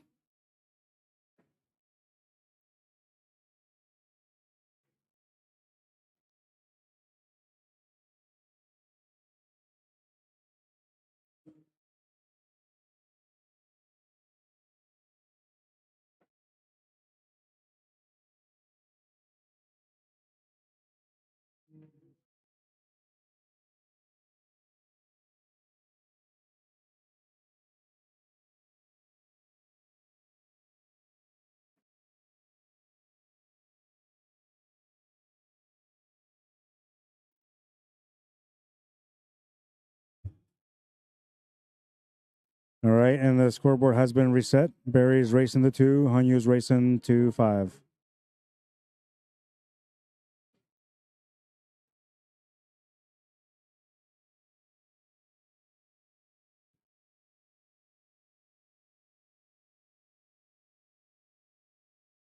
If you guys ever want to come check out the hangar, they're located at 121 Scurfield Boulevard. You can see the setup here. It's a beautiful setup. Diamond tables, 9 foot, 7 foot. They got a couple of valleys as well if you're into the valley tables. I don't know if you can rent those by the hour or not, but if you can, you can talk to them about it. And it looks like Barry's going to be breaking first on this one. We'll reset their Fargo rate up here too.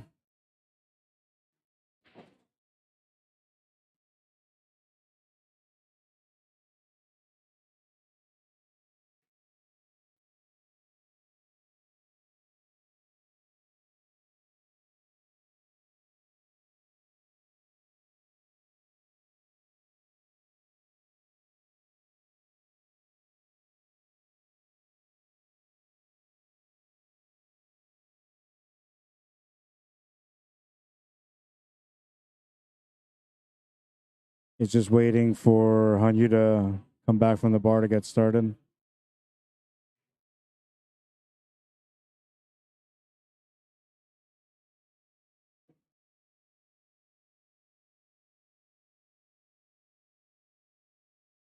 Kevin says so much waiting for that. That was a little earlier. How you doing, Patrick Neal? Welcome to the stream.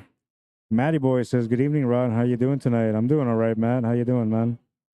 Got a chance to play against Matt out in Saskatchewan. He lit me up. Well, we went to the hill, right? Yeah, we went to the hill. It was the other guy that lit me up. I played $20 against some random guy. I can't remember his name now, and he lit me up. I didn't have much luck out there in Saskatchewan. I hadn't really been playing though, but it seemed like it went the way I was shooting out there anyway. Sound like a dry break. So Hanyu will get the first crack at the table.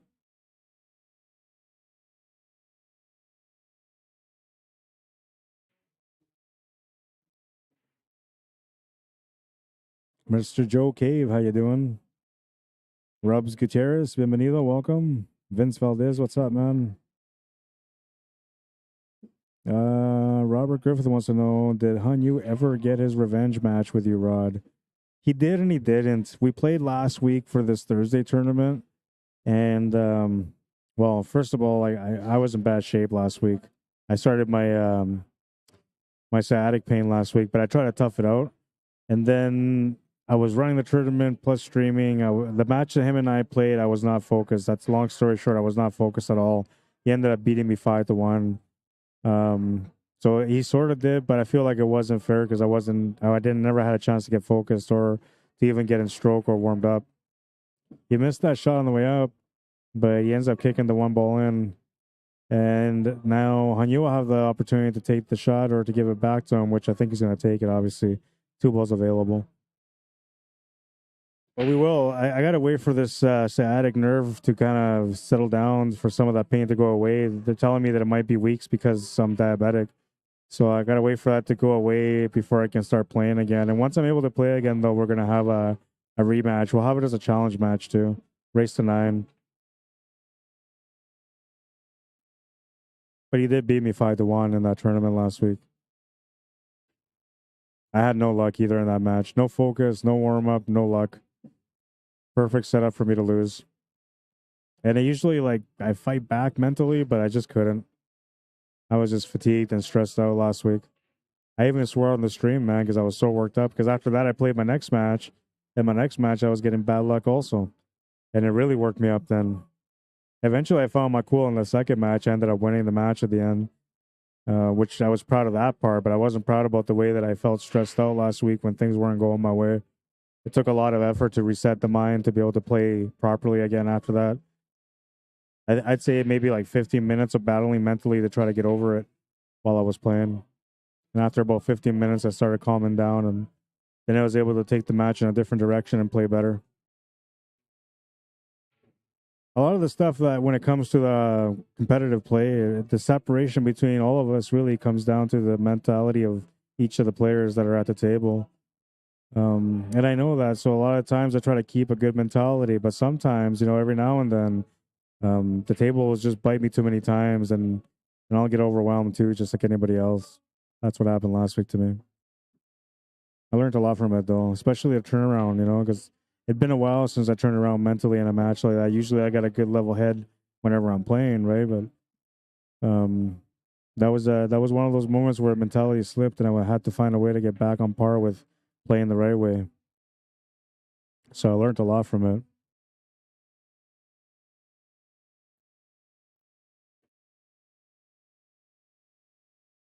I miss playing though, man. I've been thinking about playing every day, doing stretches every day, taking Tylenol every night to make sure that I rest properly so I can heal, and still not back at the table.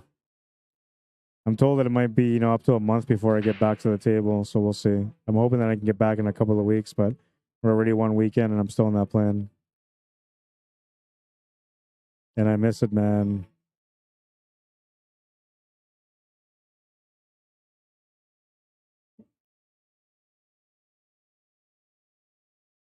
Pretty frustrating to go through these kind of ordeals too when you're trying to get better. I've been trying to train, so like last week before this all happened, I came in to practice a couple of days. I was trying to train to get back on par with my game so I can compete again, and then this happened. So now I gotta sit on ice and wait for a little bit of time to go by before I can go back into playing. And by the time I go back into playing, well, I'm gonna have to train all over again and start from scratch. It's very frustrating when you're going through that process, but I understand there's nothing I can do about it. You know, it's part of it is old age, part of it is muscle spasms. You know, nothing you can do about those when they act up. I just gotta deal with it. And I don't like saying old age, you know, but that's what everybody else is saying to me right now, so I'm gonna go with it.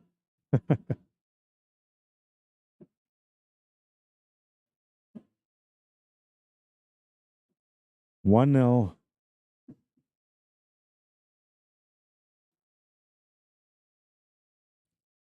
He's got to play a dominant game here if he wants to win this match. If he gives up one win to Barry Bremner, it will be a lot of pressure on you to win the rest of the matches or the rest of the games.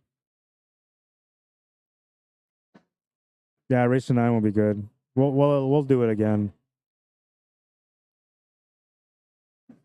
If I can remember in the future when I have that, I will tag you in the post, Robert Griffith.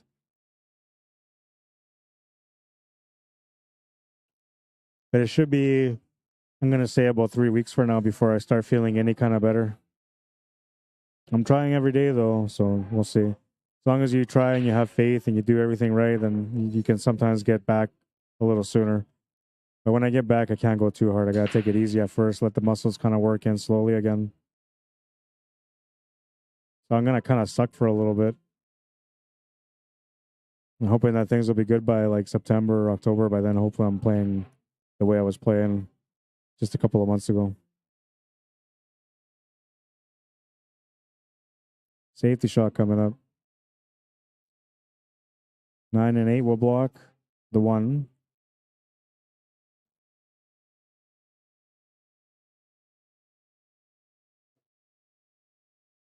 Trying to work out a kick shot. It's got up Massey around this 9 for it. Great Massey around it. You'll get the hit on the 1. The 1 hits the rail. It's a good shot. And a pretty decent leave. Not much Barry can do here with his 1 ball. Combo on the 6 or a safety is about it.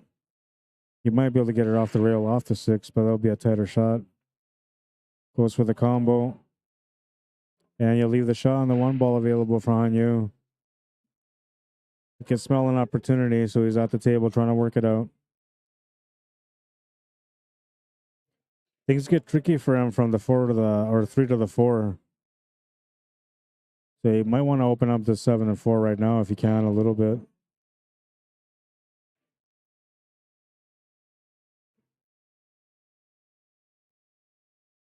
He has a back cut on this 2 ball, which is going to take the cue ball up towards the rail and in towards the 6. He's got to find a way to avoid that and try to get back down for the 3. That's going to be tough to do. He might end up having to solve for a bank side here. He's going to cut it. He's going to try to go around. This is a tougher option. Oh, he's playing safety. All right. That's not too bad. And even if you give him a shot, there's really no pocket available. 5 balls blocking the pocket right now. Bank safety coming up on the 2.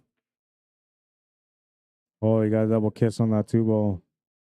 And that worked out perfect for him. A little bit of luck on that one. Yeah, you're welcome, Robert. Sahil Khan, welcome to the stream. Tanya Hoffman, how you doing? Welcome. Michael Ross, Timothy Bone, welcome everyone.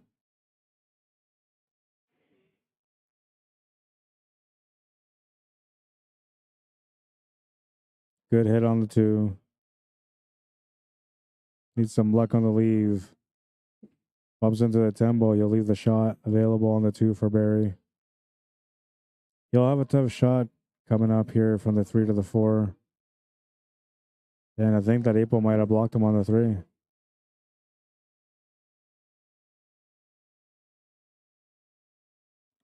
He's going to have to kick the other way here to make it. This is an opportunity for him to try to make it. But if he makes it, he won't have much of a shot on the 4. And he does not make it. He'll leave a shot available here for Hanyu to make the 3 ball.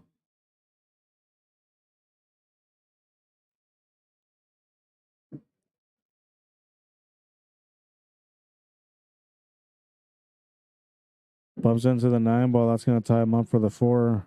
We're going to have to look at a jump shot now or a kick shot. Jump shot doesn't do much for you. Kick shot doesn't do much for you either, though. And if you had a choice, if you can jump, I'd rather jump here. He's trying to masse around this, it looks like. He'll get the good hit on the 4. Cue ball's going to the side pocket, but it'll stop just short of the side. And he's giving Barry a shot on the 4 to the bottom left corner. Oh, I guess it was a ball in hand. I thought that was a good one. Look, Barry's going to go after the 4-10 combo. Why not if you make it? Oh, and he doesn't make it. Oh, no. And the worst part about not making it, he's left the shot on the 4. He's left the angle on the 4 to be able to get back onto the 5 for the easy 5-10 combo. You can't blame him for going for it, though. He only needs to win 2 games. So if he made that quick 10-ball combo there, he's got all the momentum on his side, plus putting all the pressure on his opponent. But Hanyu will get lucky on that one. He'll make that combination. And instead of being in a tied-up match with his back against the wall, he's got a 2-game lead.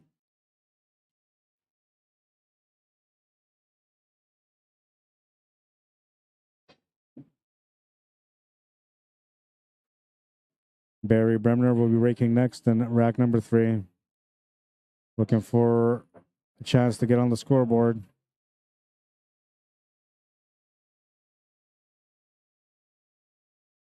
And Lena Khan, welcome to the stream. Brad Beardy, what's up, bro?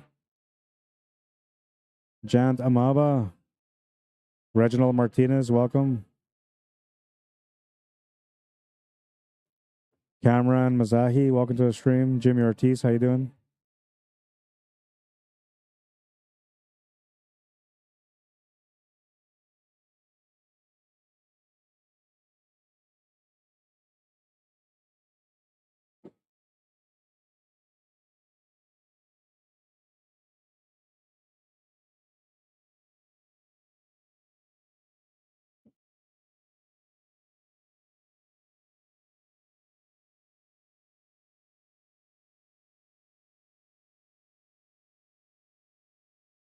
Sounds like he made a ball. Oh, but it was the white ball that he made.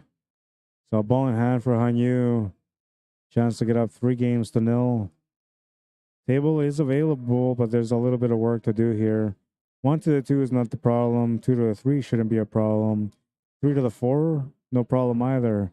4 to the 5, you got to play a really good shot. Positional shot to get the 5 ball to the right side middle pocket with a forward angle to set up for the 6. That's basically the whole work that he's got there. After that, everything's open. Well, he's ended up with a back cut here on the 3, so now he's in trouble.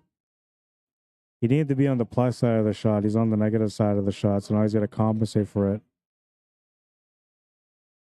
10 ball's going to go in. It'll get spotted.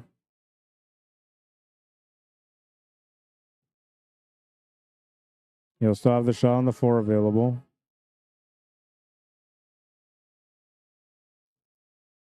He's got to run into the 5. The 9 doesn't help him here, so he needs to run into the 5. Yeah, he had to run into the 5.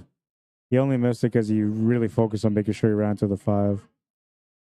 If he ran to the 9, he would have ended up frozen up against the 5 with not much opportunity after that.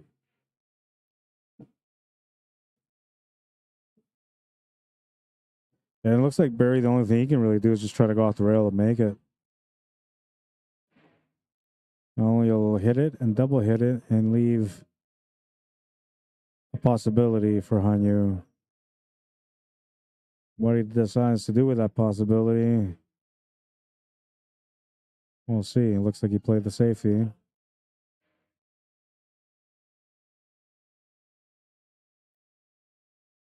Barry will hit the 10 and move it out of the way.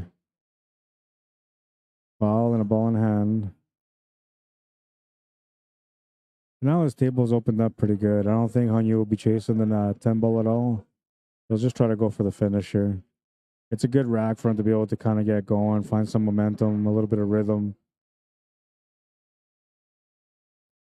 I mean, he's got momentum going on his side right now with a 2-game lead, but he doesn't feel like it yet. So having a rack where you can shoot around and build up some confidence on, that will help him.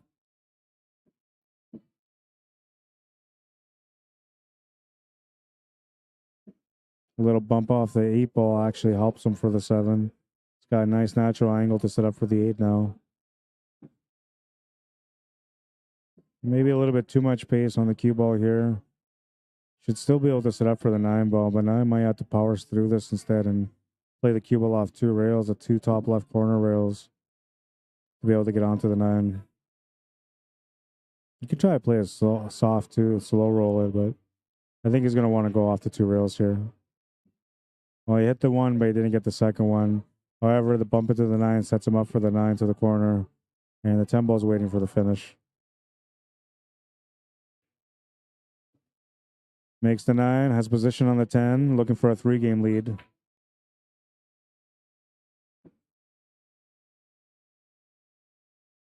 Three 0. Here went for a combo on the 10, and he left it hanging over the pocket, man. That was going to be 2-1. It became 3. Yeah, he just left it sitting in the pocket, man.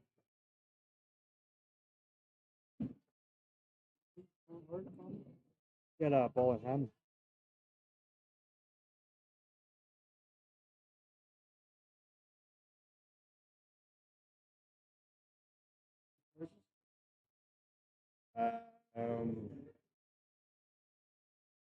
It was 175 minus 35 for the green piece, so there's 150. I was going to go 100 and then 50 instead of 45, 45. It's only $5 more, but it's almost like doubling your money for cycling. Technically, it should have just been one place, but I didn't want to make it one place because I know Randy's here and he's got a good chance to win first, right? So I'll make sure that whoever gets second has a chance to get some money too.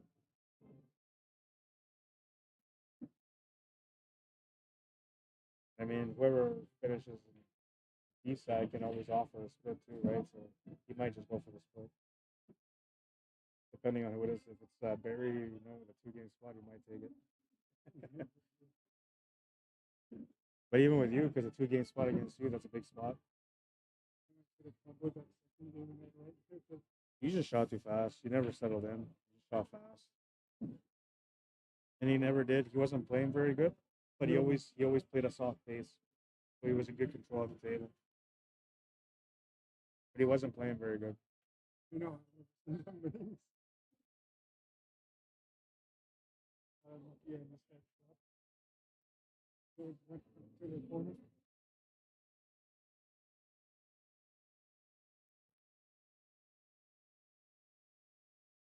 nice little breakout there. Now he's got position on the 4 with an angle to be able to draw back maybe for the 5. This is a tough draw angle because the draw is actually taking him towards that 6 ball. And he doesn't really want that. Yeah, so that's why he's looking at this. Taking it to the corner is not available, so he has to take it to the side with a draw. But I think what he's trying to do here is maybe try to get a draw off the 6 to push the cue ball up table for the 5. Yeah, like that. Really, really creative, but just didn't get enough power on it. Very, very creative, though.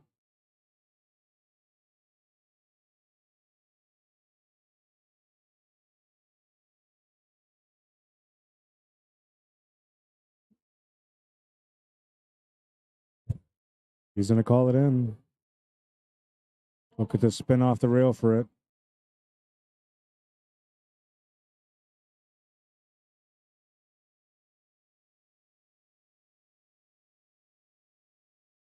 Great shot. That was a really nice shot. Worked it out perfectly off the rail with the spin. He'll miss the 6 ball, though. He had position for the 7, too. This was pretty nice. I mean, he had to go off the rail and spin into the 5, and he made it look like he had a ball in hand. Straight into the pocket.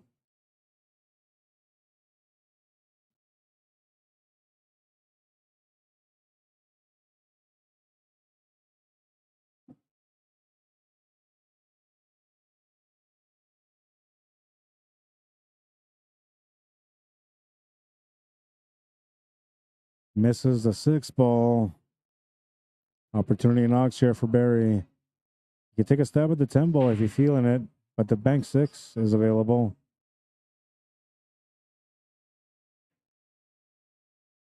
He'll just miss the 6 ball on the bank.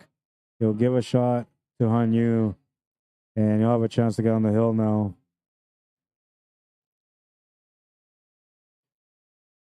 The layout on this table is waiting for the finish, and Hanyu will miss the 6 ball and turn the table back to Barry Brebner.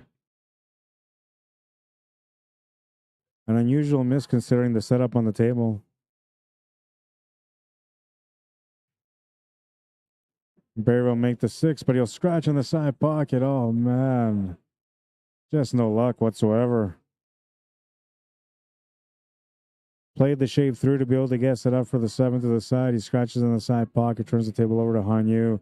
And now Hanyu will get a ball in hand with only 4 balls remaining, a chance to get on the hill. Winner of this has to play against Nathan Wood. Winner of that will have to play against Randy.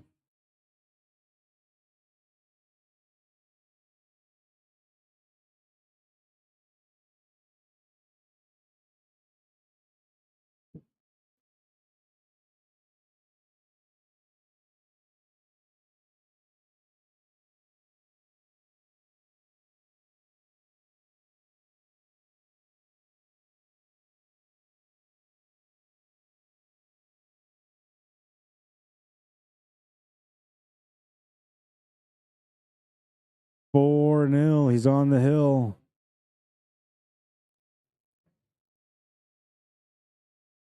Barry Bremner back against the wall. Needs to win a game just to get on the hill. Needs to win 2 to win the match.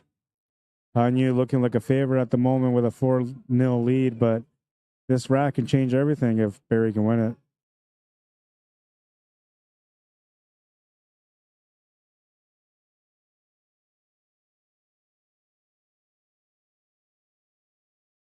Four nothing. So if you want to smoke before your match, you should be going for a smoke now.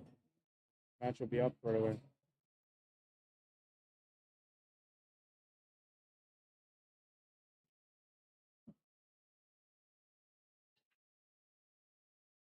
Smash and break, and Barry made the 3 to the corner. I'll have a shot on the 1. The 2 ball lines up for a 2-5 combo. Only problem with the 2-5 combo is that the 8 ball is slightly in the way, so you got to be pretty precise. Played that a little heavy. He'll have to play the bank instead. I'm not sure if he's going for the 10, but he called the bank. He'll come up short on it anyway and leave an opportunity here for Hanyu to play safe. And, well, he might be able to even play the billiard off the 2 into the 10. Bit of a big shot, but, I mean, this table is not easy right now, and maybe you feel like it's worth the risk. I don't know. I play safety here myself, but I can see somebody, you know, being tempted to go for the 10 ball. The tangent line is there. It's pretty wired, the tangent line. Looks like he's calling it. Yeah, he'll just miss the 10 ball. No damage came out of that, though. He's all right. There's still a table to fight for. Barry will get a shot on the 2. He'll have angle to get onto the 4. You'll have to watch the pace here for the 4 to be able to get up for the 5. This works, though. Let's play it through off the 1 rail, maybe 2 for the 5. We'll play it off 2. Going towards the 8 ball, get a bump on it. And now he's got to peek at a 5-10 combo or a 5 ball to the corner. He made the 5, decide not to get tempted by the 10 ball. And you have the shot on the 6 ball now. Makes a great cut on the 6. Oh no, it'll stay up. Wow. I'm surprised I stayed up, man. It looked like it had eyes. Hanyu with a chance to win the match now. Cue ball is going towards the 7. Is it going to give him a shot? Just enough for maybe a shot. Possibility on going for the 10 balls there once again. He's got a tangent line to take the cue ball up there. I think you got to think about what you're going to do here. I like playing a safety shot. He's going to call the bank. I like playing a safety here with the bank, but taking the cue ball up on top of the 10. Beautiful shot. Very nice bank. Got set up perfect for the 8 ball. It was the money shot for him. It was the money shot, and he made it. Money in the bank. Easy 8 in the corner, sets up the 9 ball. A little bit too much pace is going to make the 9 go to the side pocket instead. Still not bad. I actually don't mind. This is okay. You have the angle to be able to play this through with some forward spin to get a little bit better on the 10. Not by much, though.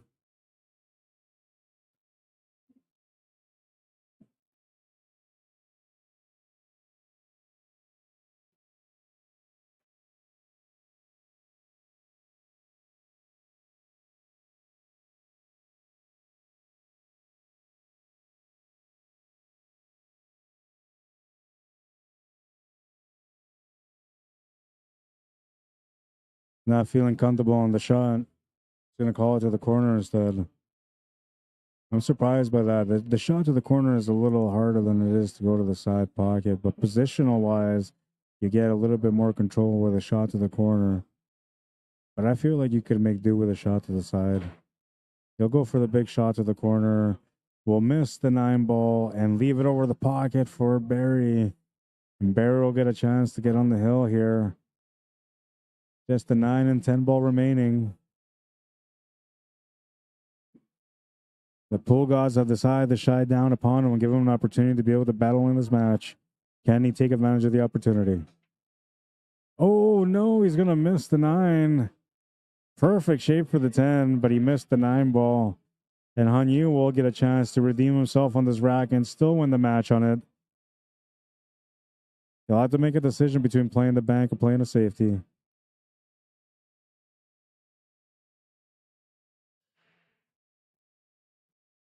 Playing the safety it is. He's going to leave the shot available for Barry. Side pocket with a follow-through angle to get on for the 10.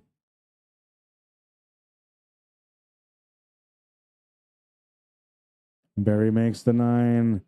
He'll bounce hard off the rail for the 10 ball. He'll end up tough on the 10. A tester on this one. It's going to bounce off the rail and stay over the pocket. Hanyu will get a chance to close out. Barry says that's good. 5-0, the final score.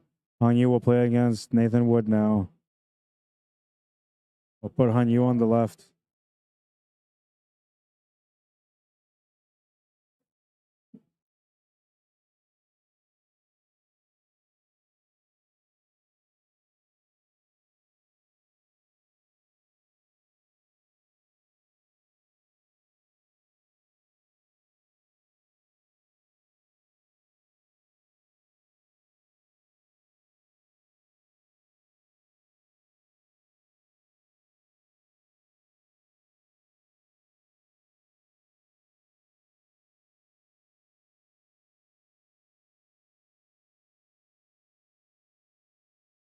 Scoreboard has been reset.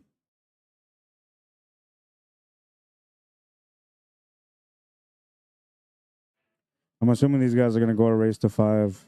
They're evened up on the race. Or wait, are they? Hang on.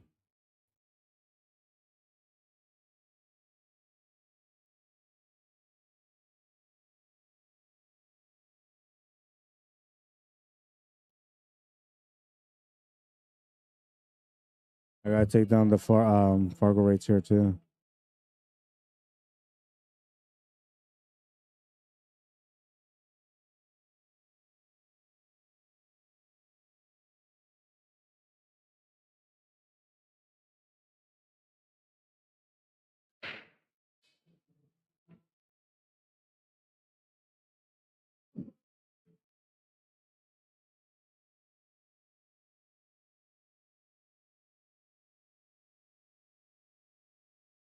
That's what I'm looking at right now. The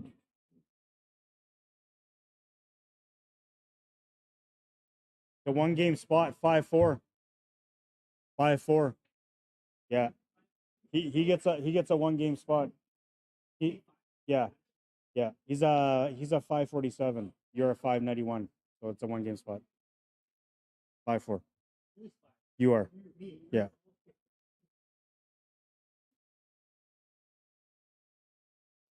It's a 1 game spot.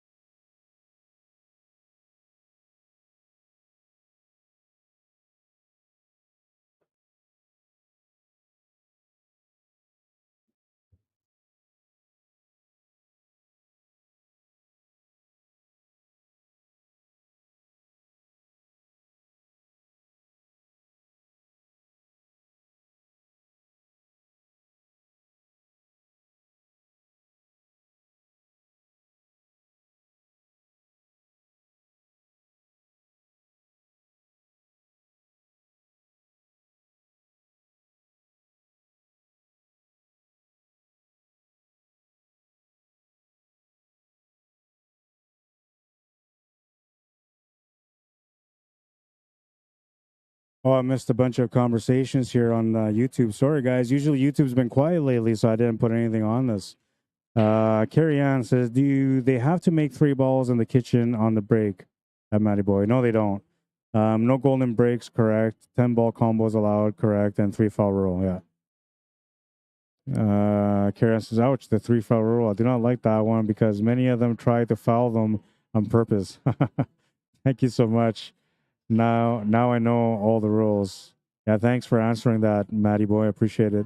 And I apologize to you, Carrie Ann, for me not getting the answers to you. I just seen the comments now.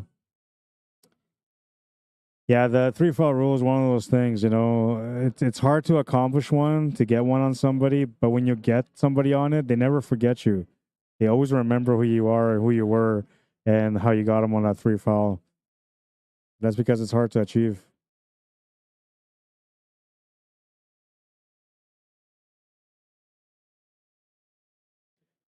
Ouch, you shouldn't have had that one, says Carrie Ann. No, that should have been Barry's game for sure.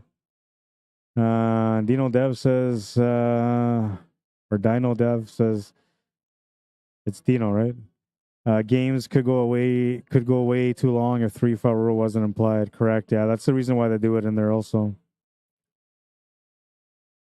Carrie Ann says, thank you so much. I know you're busy and you're doing a fine job. Thank you. I appreciate that.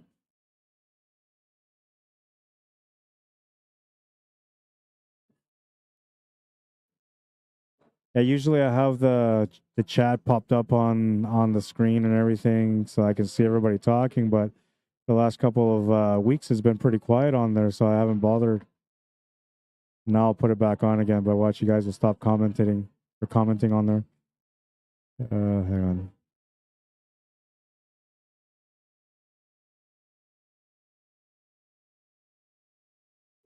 Owe it all to you. All right, so here. Okay, so the chat is now on there, but right now it's showing nothing because there's no comments. And when you guys start making comments now, I'll see the comments on the screen. I apologize. I try not to neglect people on YouTube. I used to do it all the time before when I first started off streaming on YouTube. And a lot of that was because I just wasn't sure how everything worked and how to make it work for my stream. But now I make it work on the stream. So it makes sense when I can keep track of what's going on Facebook and on YouTube. Facebook through my phone and YouTube through the screen.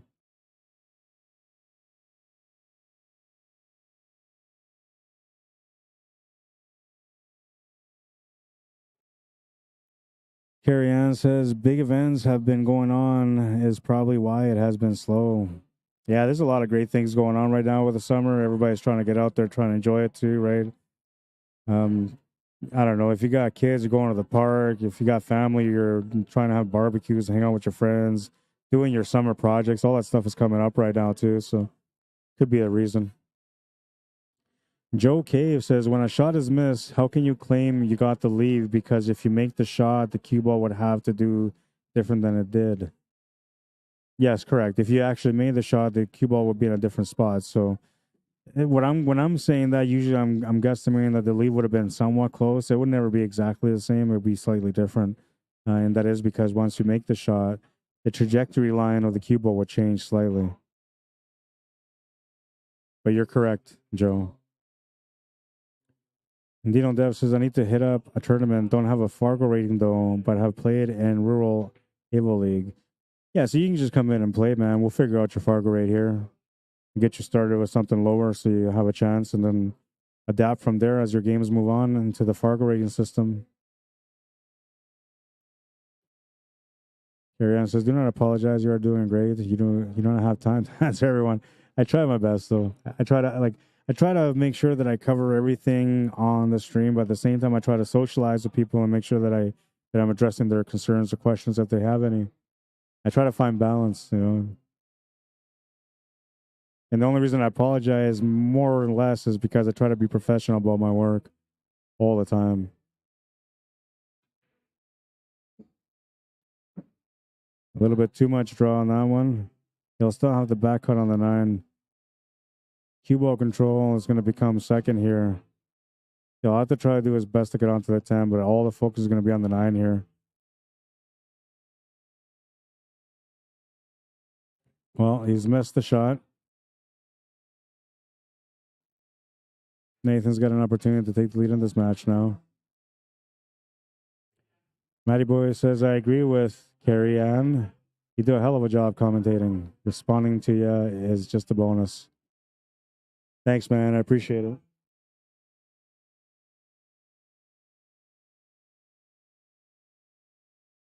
It's like when you talk to somebody on Facebook and you leave a message and then they just like, you're talking to them and like blah, blah, blah, blah, and then they just give you the thumbs up. You know, it's like abrupt interruption to the conversation. I feel like when I'm neglecting you guys and I'm not interacting with the viewers, it's kind of like doing the same thing. So I try to focus on everything, like I say.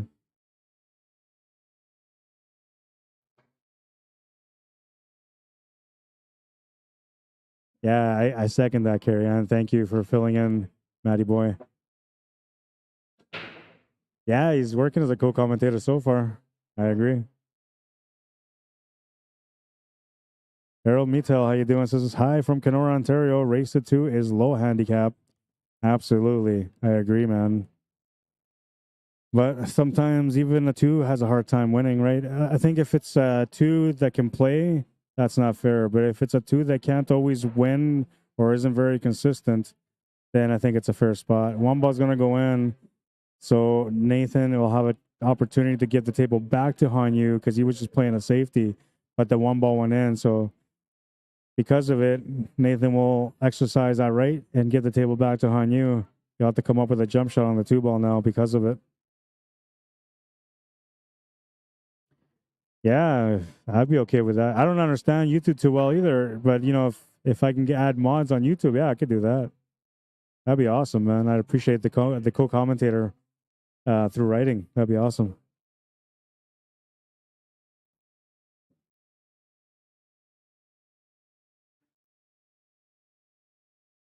That was supposed to be, I think, a safety. Not sure what that was supposed to be.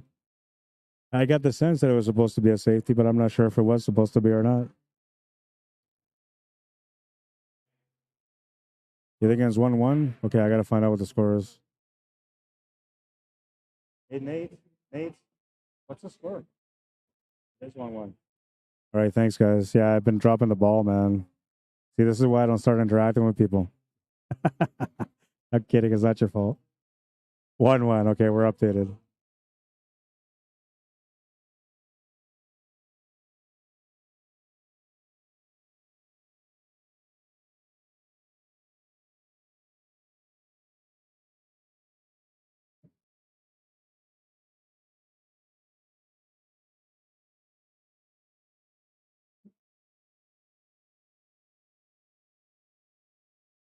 Great bank.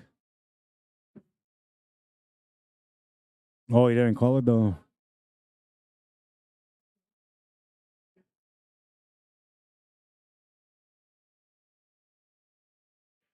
It's calling the 4 ball now into the bottom left corner, which I don't think you can make it from there. He'll leave the shot on the 4 available for Hanyu. The 5 ball will end up tight on the 7 and 9. So he's going to have to try to come up with really great shape here for the 5 ball. I don't think he's going to go for the shot. I think he's going to go for the safety. Only because the 5's not easy. Yeah, that's what he's supposed to do. Even if you give him the shot on the 4, it's okay. That is what he was supposed to do in that situation. It's kind of unfortunate that he left him the shot on the 4. And Nathan will make the 4 ball, but he'll end up tied on the 5, and we can't see it from other side.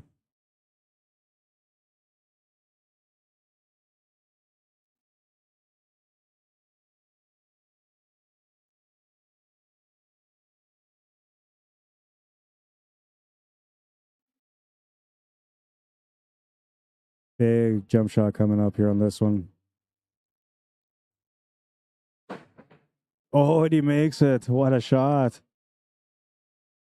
Statement shot on that one. Some authority on this. Bam. What a shot. But then he'll miss the 6. Oh, man. And he's giving the easy 6 here for Nathan. Needs angle on the 7 to be able to open up the 8 ball. He's not going to get it. Might have to play a safety on this one. Mike Delgado, welcome to the stream.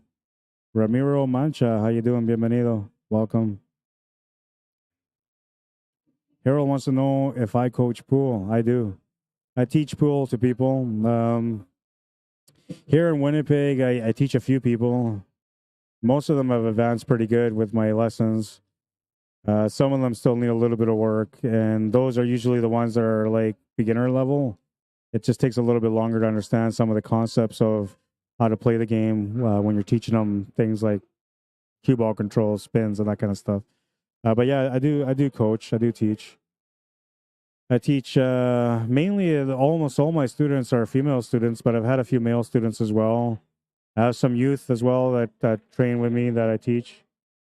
I don't hold back from helping others to learn the game. I can also teach via Facebook Live or Facebook or what do you call it, FaceTime. I can do it through there also with my cameras, your camera, my camera. I can do it that way. I'm pretty reasonable too, you know. I don't charge much for teaching, and I share really good knowledge with the students. I try to make sure that I work on things in the proper stages because everybody has a different understanding of the game, and they all have different skill levels. Even if they're all at the same level, technically they all have their own skill levels according to the knowledge that they have. So usually I do a thorough on the first one when I meet somebody. I'll first let them shoot around for a bit, try to pick up on their flaws, pick up on their strengths, see where I can help them on the fundamentals at first. And then once we correct the fundamentals, then we can start working on things for the cue ball. And usually I'll ask students to do what they want to learn. If they have something specific they want to learn, then, usually I'll find out after that, why is it that they want to learn that? And if they give me an answer that I feel like is an answer worthy of them learning something different, something that can help them a little bit more than what they were trying to learn, then I'll teach them that. 2-1. But I'm pretty thorough. I pay attention to my students. I don't let them, go around blindfolded. I walk them through the shots. I walk them through the learning, through the techniques, right? So, because a lot of times you can tell people do this, do that, and then they go and try and they don't get it, right? And the reason why they don't get it is because they hear what you're saying, but they don't feel what you're saying. And that's the technique, right? If you don't understand the technique, then you're not going to be able to make the shots that you're being taught anyway. So that's why I go over the techniques on every specific shot that I try to work with my students. And I teach a lot about cue ball positioning, which is really important, cue ball control. To me, it's most of my lessons are based on just trying to teach you how to control that cue ball. Shot making is great to learn, but if you have great position on the cue ball, you don't have to worry about making great shots. You could just make the easy ones. So I think cue ball control is where the success is for each player. But most players tend to lean towards the shot making side when they learn because they specifically remember key shots that they miss. So they stick with it,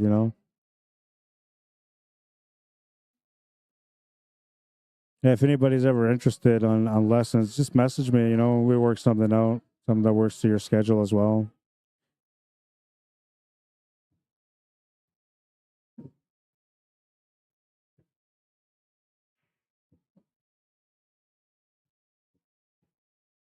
Matty Boy or Carrie Ann says, ouch, that table is ugly. I would not want to be shooting right now.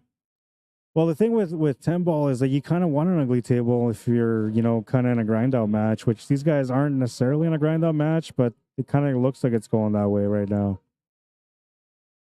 So you don't mind some clusters. A wide open table can be a problem if the other guy's shooting good and you're not. And 10 ball is one of those games that even when everything's wide open, there's always a chance for the other player to come back into the table. I'd be doing a bank side here on the 5. You got the 10 ball as cushion. Bank side, trying to hold the cue ball on the right, roughly to the rail. He's going to play safety instead. Trying to get onto that 7 ball. He'll come up short of it. Matty Boy says, haha, after listening to Rod commentate for a good year now, it's tough to get locked into other streams. He understands the game as good as anyone. That's what makes the stream so good, in my opinion. Thanks, man. I have a lot of great knowledge. A lot of like it doesn't translate when I'm playing on the table all the time, but when you watch me play my best games, you can see that it's all there. You can see the knowledge. I always joke around saying that I'm an 800 Fargo rate stuck in a 600 body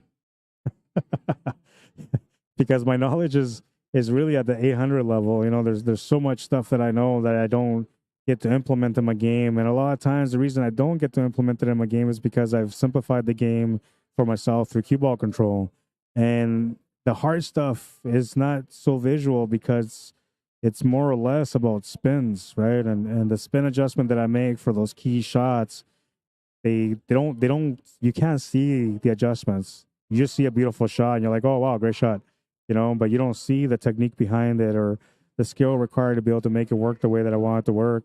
That's where the 800 comes in, right? But when I'm shooting on average, I'm about a 600, which is my Fargo rate right now. I think it's 599, just under 600. But I have a lot of great knowledge. I started off as a 8-foot player, went into the league, started playing 7-foot, played in all sorts of 7-foot tables. I have lots of experience on the diamond. Now I have lots of experience on the Predator, and I have tons of experience on the Valley table. I've also played nine ball and 10 ball on 9-foot tables, and I also played straight pool on 9-foot tables. And those games kind of helped me to be able to master the 9-foot table because it's a different game when you play on each size table. But what made me really, really good is the fact that I also took up snooker. So I play 6x12, which is the biggest size table you can play on with the smallest pockets possible. And I can play pretty good on there. And that itself helped me unlock so many secrets that brought me up to 800 level. You can't play good snooker without having that knowledge. And in my first year of playing snooker, I played in the Masters division. I want to say it was my first year I finished, I believe, in 10th spot, but it might have been 14th. And then my second year I finished in 10th. It was one or the other, back and forth, but I only played 2 years. And that was pretty good. I mean, in the Masters division to finish in the top 10 is a nice feeling. But it wasn't as competitive as some of the snooker is out there in the world. So it's not like I was playing with like guys like Ronnie O'Sullivan and dominating. It wasn't like that. But the guys that I was playing against were players that have been playing snooker for 20 plus years, up to 40 plus years.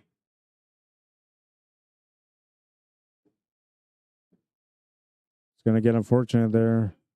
2 balls going to be tied up. Jonathan Pagatang, if you need a coach, man, just reach out to me.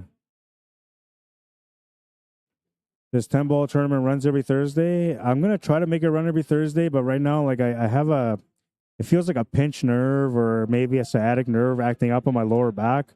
And I'm in tons of pain, man. I mean, right now I'm surviving through this because I love pool and I have to find a way through this. But if I had a choice, I would shut this down and go home right now. My back's killing me. If I can, I'll be here again next week. If they have anything going on here on Thursday, then I might move it to the Blue Room. We'll see. But I'm going to try to have it here every week. And the format's going to be slightly different next week. It's going to be handicap races and staggered entry fees. In other words, handicapped entry as well.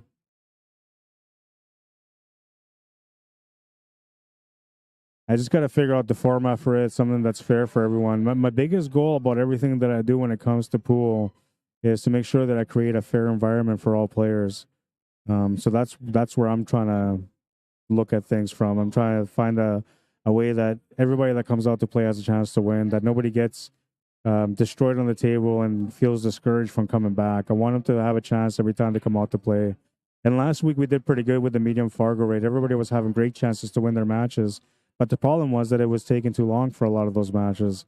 So we changed the handicap system to what it is now, just slightly reduced it and slightly increased the lower handicaps. And it's made it a little bit unfair for the lower handicap players because those ones that used to go to 2 have to go to 3 right now. and it's not too good for them. So that's why we're going to do the staggered entries, so that way they have a chance to still race at 3, but they'll pay less, right? So let's say like if you're at 3, you pay $20, for example.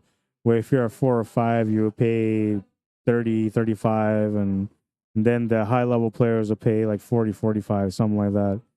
And the reason why we're upping the prize money on the top level players is because they're the ones that usually tend to come in and win the tournament. And if they lose, well, they're kind of risking a little bit more money on the line from them losing, which makes them play better. And in the end, it doesn't really make a difference for them. If they end up winning the tournament, they get their money back anyway. And if they lose, they feel the pinch and they try to come back and win again next week after that. So it kind of, it balances things out a little bit by increasing the entry fee for the higher level players. Not only that, but it also makes the payouts better for everyone. But the main goal is to make sure that everybody has a fair chance to win in each match. And I think that the medium Fargo rate is the best way to go. It's just, it takes too long. It's something that should be done in the afternoons, not in the evenings.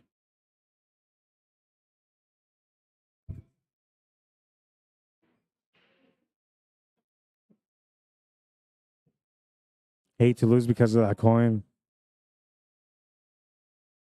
Is that a coin? I don't think that. Oh, yeah, I see the coin. Yeah, because it's standing out. You can see it.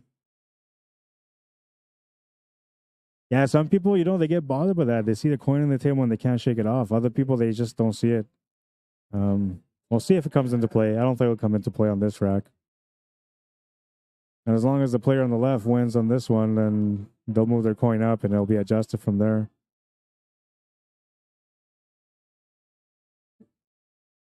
Boomer Hyatt, how you doing? Welcome to the stream. Joseph Jean, Sam Jane, Baby Che, Aliana Noah, welcome. Sean Belikowski, how you doing? Welcome to the stream.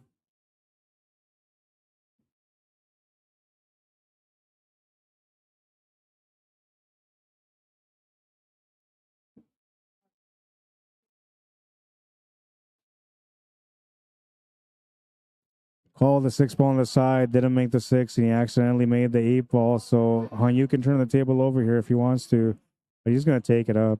Why not? Good chance to be able to take the lead here.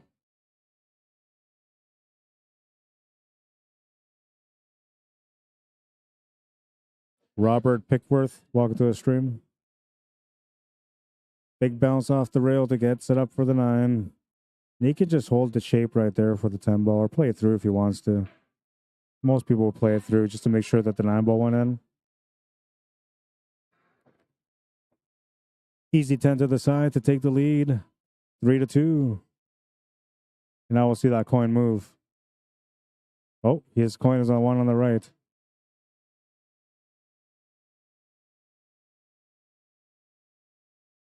You notice that coin sticking out now.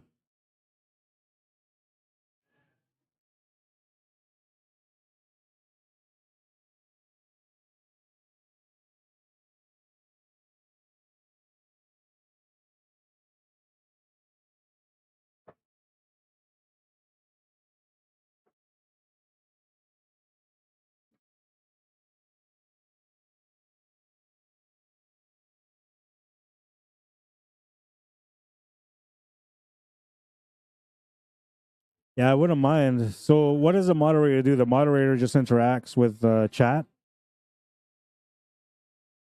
I gotta look into that. I just started looking into moderators for Facebook too, and not for my page, but for one of the pages that I am in on.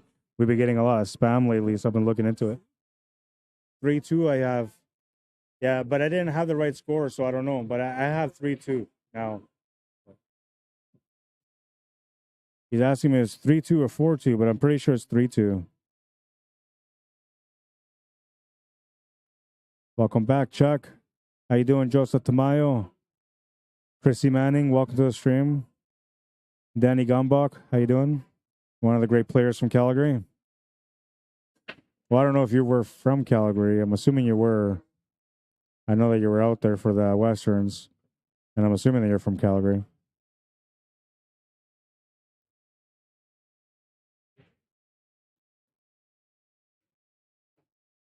Misses the shot on the 1. Get a good bounce there for the leave on the 1. I don't think he's giving him anything. This won't tell you anything either.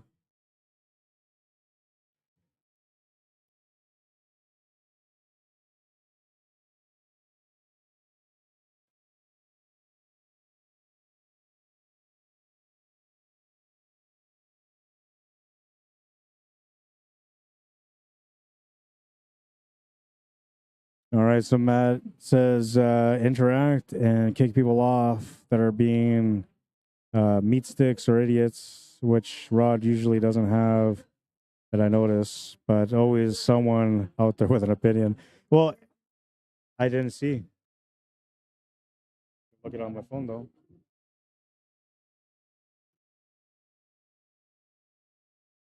Looks like you hit the three ball there. Hang on. No way of zooming it in either. Okay, so before we do it, it's already on its way, but so if you hit the one ball clean, it would bounce the three ball up this way. If the three ball hits this way and goes that way, then you hit the three ball. So if the three ball goes between the one and the three, it was a foul. Yeah, see, so it went between the one and the three.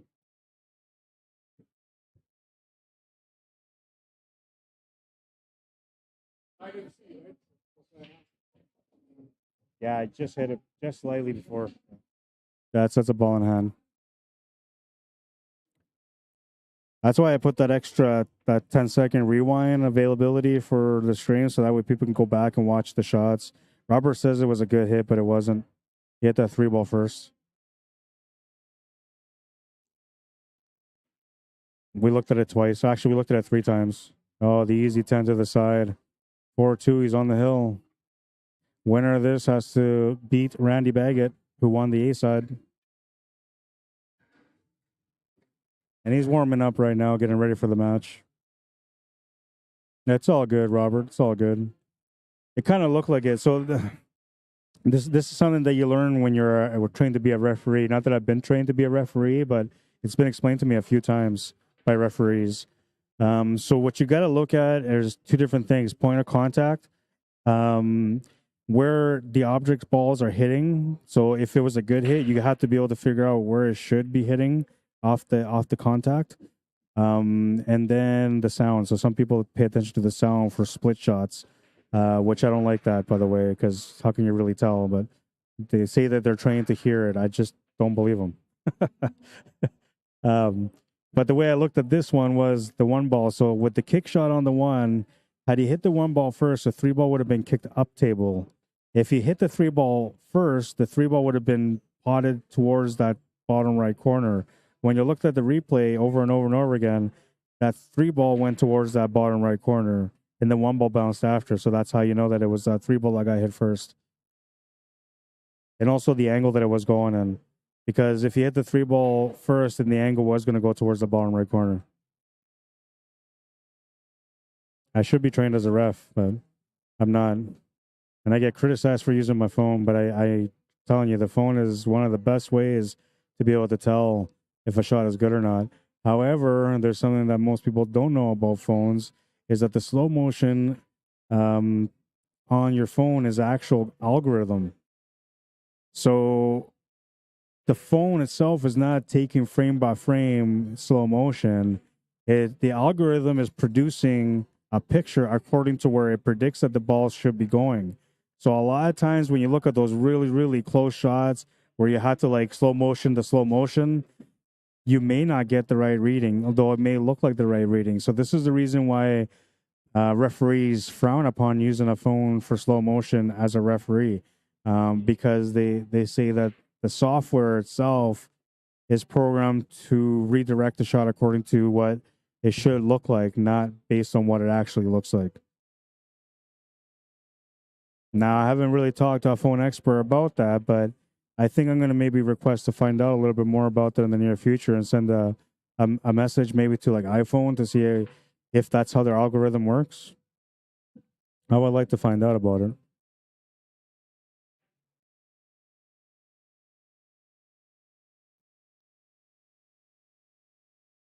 Yeah, and this is way more reasonable. But that's the reason I wanted to keep it at 16 players and not go open, right?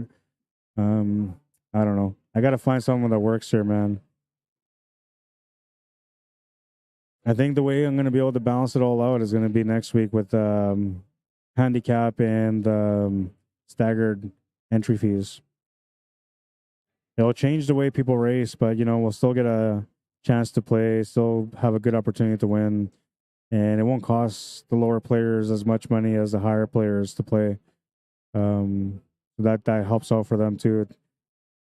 Not that $25 is expensive, but I mean, you do $25 every week, once a week, that's $100 a month. Now, if you can take that and have like, I don't know, $20 off that month and make it 80, that's better for you, no? That means you got an extra week the next month. So that's kind of the way I'm trying to work it out. Make it affordable so that way if you come out and play and you don't win, you can feel pretty good about it still. You had a good chance, you didn't pay as much. It's a good experience, and that's what I'm hoping to get for the players out there.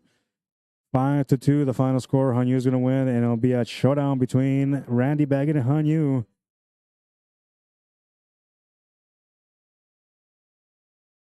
Or Randy on the left.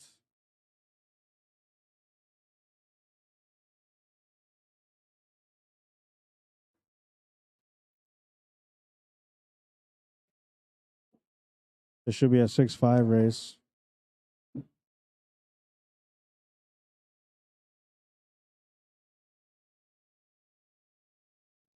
6-5, you and Han, yeah.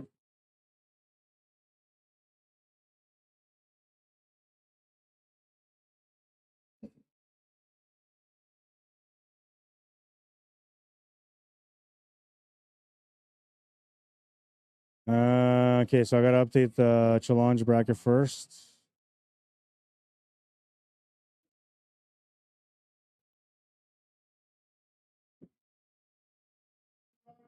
See ya, man. Have a good night.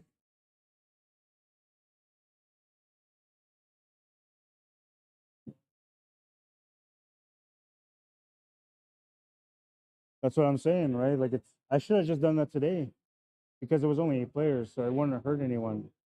But like guys like Pradesh, he got spanked 3-0 or 5-0, 6-0, right? And he was a 2. He was a 2 last week. This week he was a 3, right? So it doesn't help him. He's not going to come back like that, right? So that's what I'm saying. Like the idea is to give those guys a chance to play so they can, you know, feel like they're getting something out of their value.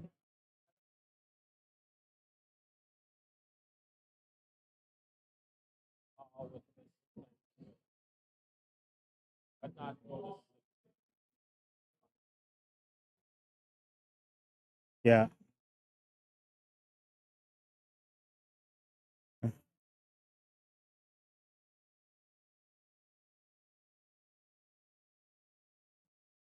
Yeah. Okay, so we're gonna get going here. Championship match. Han Yu racing to 5. Randy Baggett racing to 6. Make it official. 1-set final.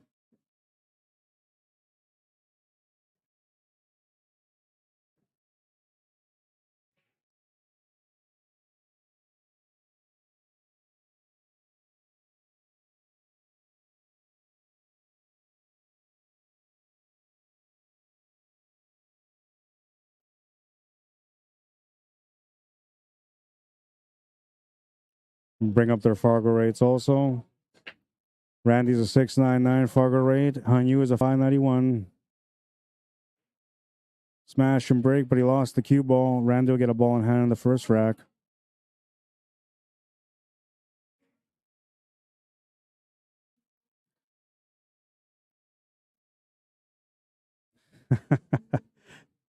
Jason Fiola says, I had fun last week. I just about died at work on Friday, though.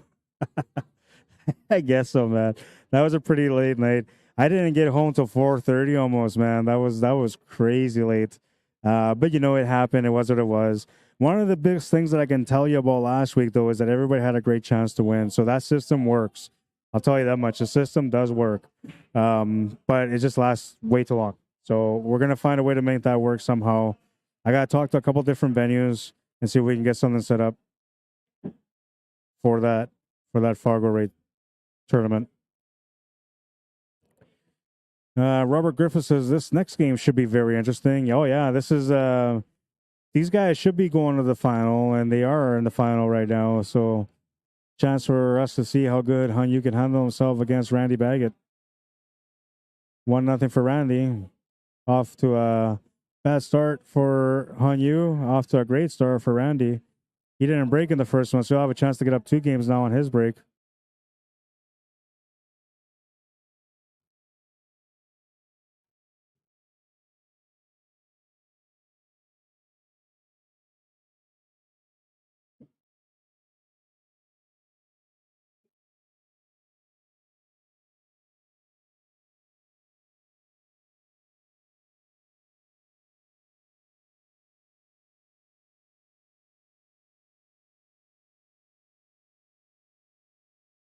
All right, rolling into rack number 2 now. Randy Baggett to break.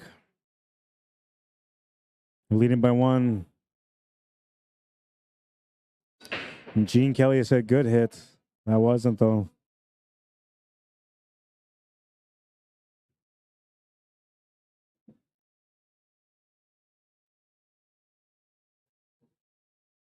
Matty Boy says, keep the streams clean and answer when needed. If you figure out how to make a mod, Rod, sign me up. I'm tuned in if I'm at home, and I'm tuned in on my phone on the road. I enjoy local-ish talent. Right on, man. Yeah, no, I'm gonna look into it, and you're my number 1 guy.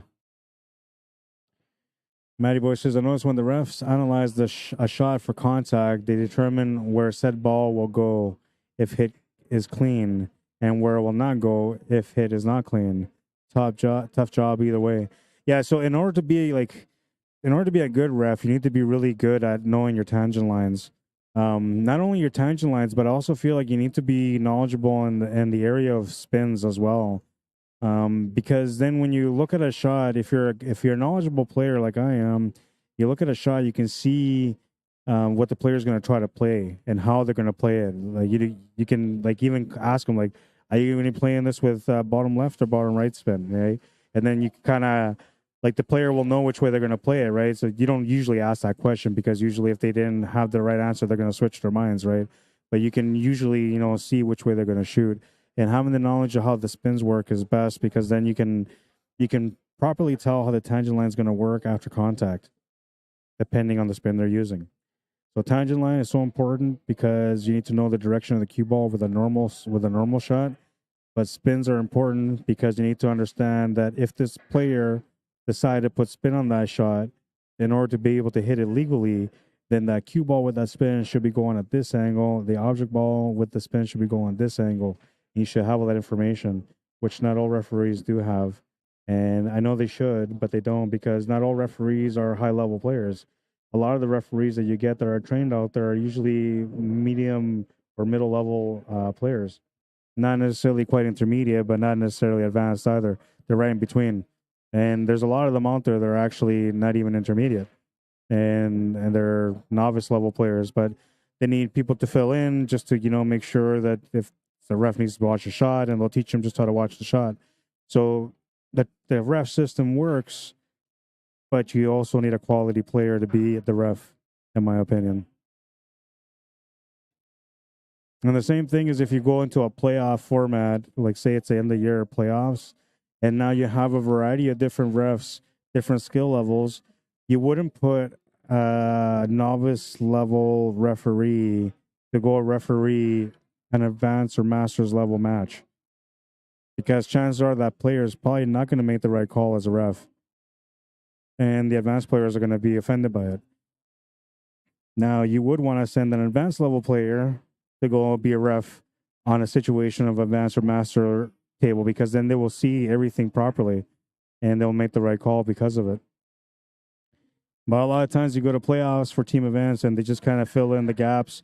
They don't have a whole lot of referees. They'll have, 2 referees on schedule for so long. Then 2 more will come in, then the one guy in between sometimes. And that's how they work, right? And usually it's like 2 to 3 refs with up to 80 tables, right? And that's a small event. If you go a bigger event, you're looking at 300 tables, 5 refs. It's not that many more refs, but you kind of work with what you got. So if you have lower level players being referees in bigger events, and you happen to have to call a referee and he's a lower level player, that's just the way it goes if everybody else is tied up. But things can get tricky when it comes to making a good call. So that's the reason. That's the only reason why I suggest that you should have people with experience and knowledge as referees, not just people that want to do the job. And I get it. Nobody wants to do the job. It's a tough job to do. You know, just sitting there watching people all day, waiting for somebody to raise the cue so you can go there and see what they want, only to find out that it was something that, you know, didn't really require a ref in the first place. Yeah, it's not the greatest job in the world, but you got to give respect to the referees that do the job, because without them, we wouldn't get the calls that we get at the table. Playing safety. Tied him up pretty good. Took away all the rails. That was a great safety.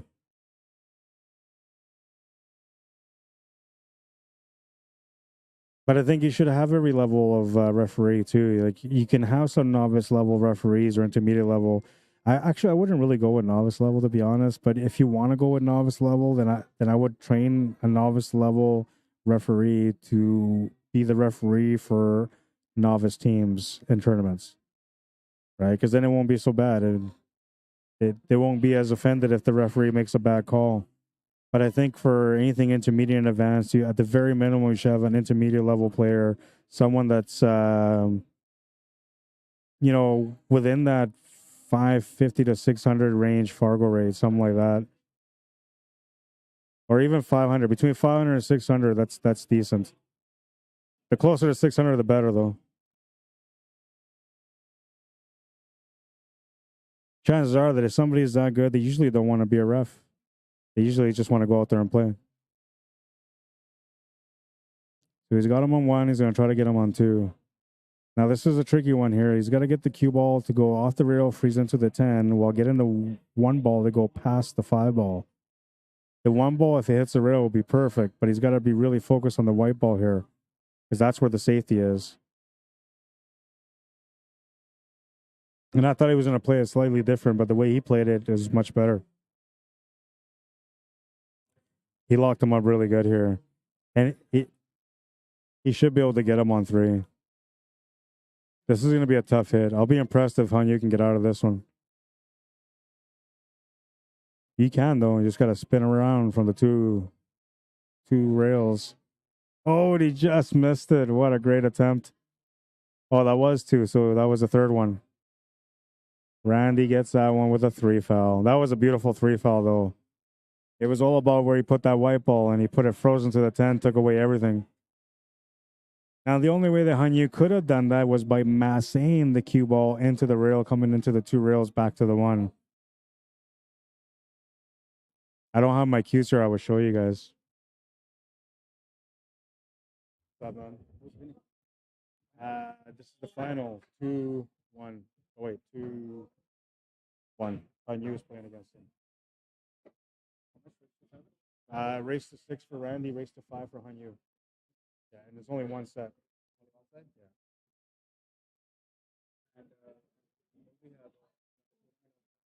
yes.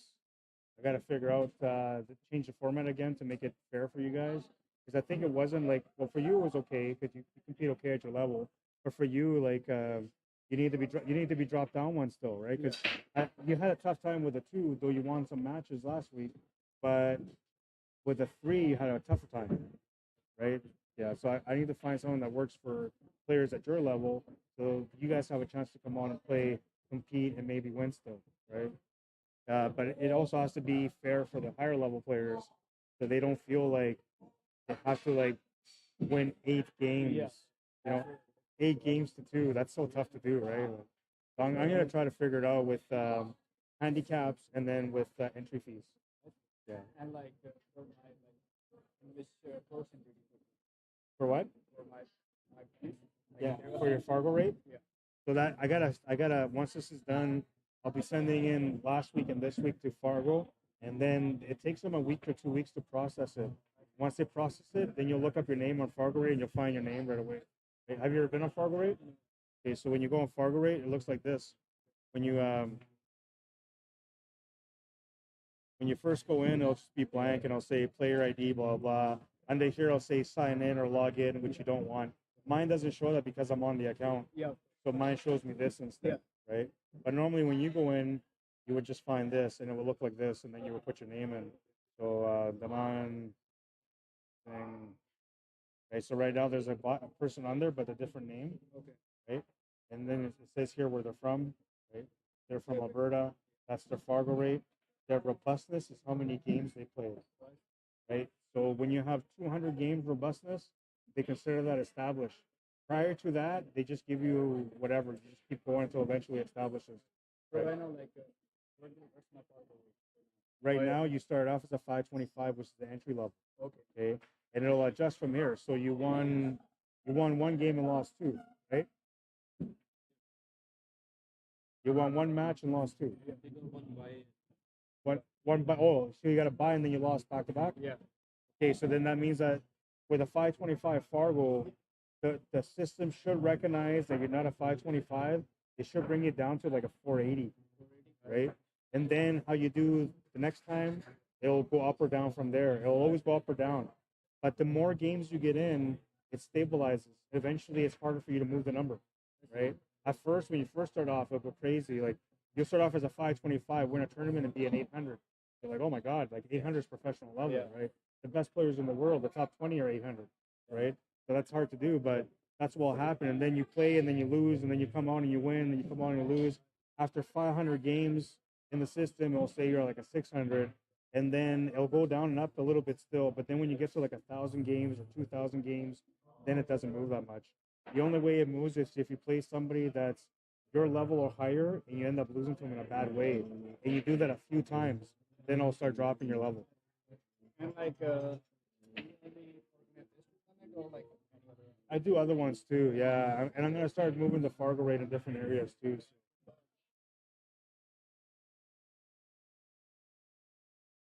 Yeah.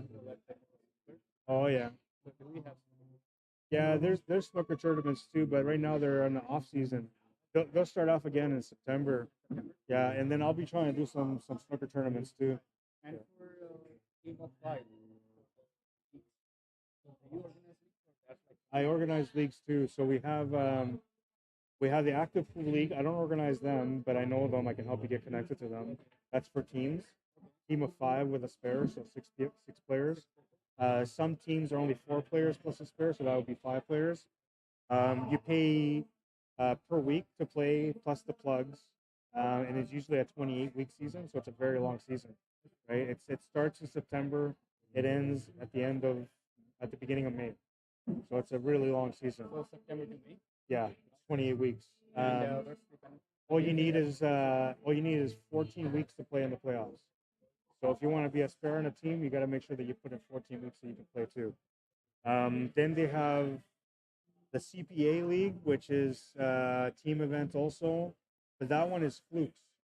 So if you get lucky, you get lucky, and they mix all the levels. They have a high level player with a bunch of lower level players, and the high level player tries to teach all the lower level players, and then they play as a team against other teams that are the same, right? And so then you try to like balance your team. You put some high players against low numbers and try to beat them, and low numbers against high numbers. It's very strategic. It's in the province, and so some of them, like CPA, they have a once a year event that's in Las Vegas in the States. The Active Pool League, they have their playoffs here, which is regular for the end of the season. They have the Western Canadians in February, which is usually out in Edmonton, or in Alberta. And then they have the VNEA Championships, which is in Las Vegas. So, like, do you have any sort of page, or like, how can I get or do you yourself tell like? You have a Facebook? Yeah. Add me on Facebook, man. I'll send you all the information you need. I'll give you the links to it too. And now there's another one. The one that I'm going to be running is it's a singles and teams. And it'll be here, and it'll be once a week. You play against one person, a race, and then it goes by the wins, and then you get money for winning the most or losing, whatever. And it goes, and that one is by different levels. So you don't play mix. So like if you play intermediate, you play against all intermediate players, right? And then you just, whoever does the best, they end up going into the playoffs and they play for money. Rod.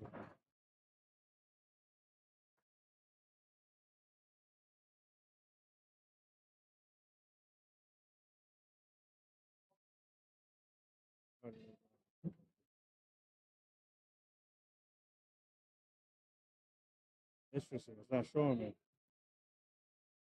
It's not showing me, and it should. So here I am. Here. There, I added myself. I'll accept. Gotcha. There. And then I'll send you all this information. Most of the leagues now for the summer league all started, so you can't get any of those. And then the next season starts in September. Yeah. Usually it's the first week, like September 8th. That's when it starts. And it's like So it depends on which one. So active pool league is traveling. You go to different locations all across the city, right?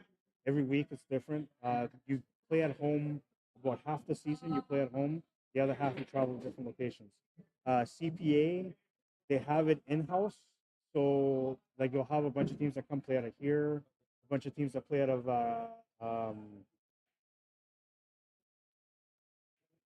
geez, I can't think of the name of the place now. Fleet Whiskies on Portage, right? And I think that's the only two places that do CPA. Then CCS.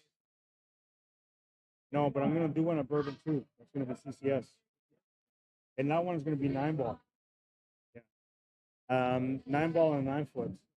The one here it'll be CCS, 8-ball, 9-ball on the 7-foot, and it's all gonna be singles on these tables. Yeah. I might do it on the big tables too if people want to do it, but it'll be a smaller league because there's only 2 tables, right? those tables are actually They're tough to play on. they're tough to play. Yeah. And they're tight pockets too. They're not very forgiving. No worries. Thank you so much. Yeah, you're welcome, man. I'll give you some information for sure. See you guys, man. Have a good night. Yeah, I got to figure out what the score is on this one. I see 2-3, so it's got to be 3-2 for Randy, I'm assuming.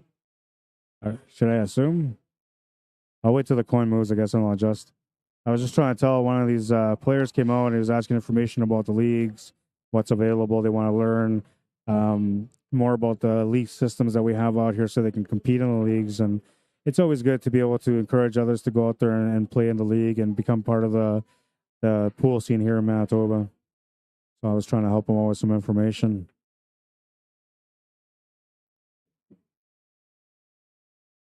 All right, so Randy's at 4-2.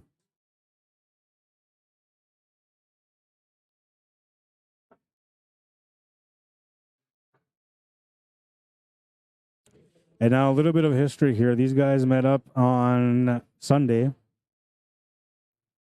for the Hangar Open 8-ball championship match. And Randy had to go to 7. It was 7 - 1, so it normally would be a 7-5 race, but it was a 7-4 race. Randy won the match with a 7-1 score. And then they played a second set outside of the tournament, raced to 7 straight up, and Randy won that one with a score of 7-2. This is now the third time that these guys have played against each other in a competitive format. And Hanyu so far has met the best that he's been able to do against Randy. He's got the 2 games on the board. If he can get one more, that will be the best that he's done against Randy so far. He's looking for 3 more so he can beat him. And Randy, well, he's always keeping his cool at the table. He knows he's got a formidable opponent, so he's not going to take too many chances. He'll miss that 1 ball, though, and that's going to be something that he's going to maybe regret. A positional shot available for the 1. Shape for the 2 is pretty much there also. This is a great opportunity for Hanyu if he can make it work.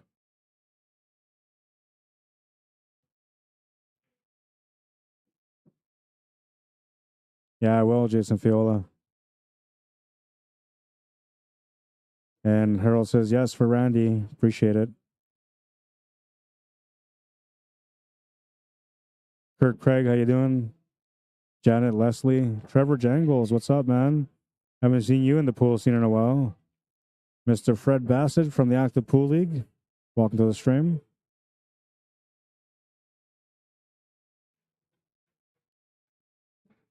Might get you a couple more teams there, Fred.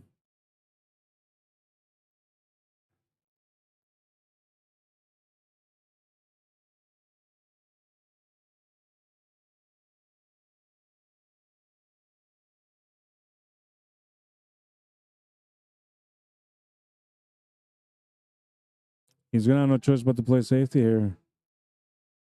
I like actually trying to cut this 5 ball towards that 7 ball and then just playing the cue ball off the top rail and using the 10 ball 7 or the 10 ball, the 8 and the 9 as a blocker. He's gonna go for the cut. I didn't think the cut was there. That's the only reason I wanted to take it. And now Randy's gonna have a chance to do the exact same shot that I just said. He's playing this 5 ball towards the left side rail, using that 7, 8, and 9 to block the 5, and then using the cue ball to bounce off the top rail, trying to get behind the 10 ball for the perfect safety. He might just try to put the 5 above this 10 ball and then take the cue ball to the 7 instead. That would also work. Yeah, that was a good safety. Really, really good safety. I was going to say shot, then I said safety, and I said both.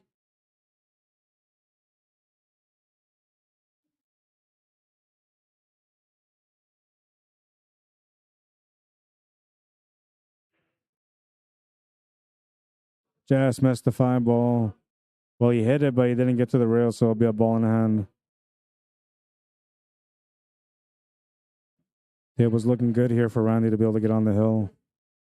He can smell the opportunity. Makes the 5.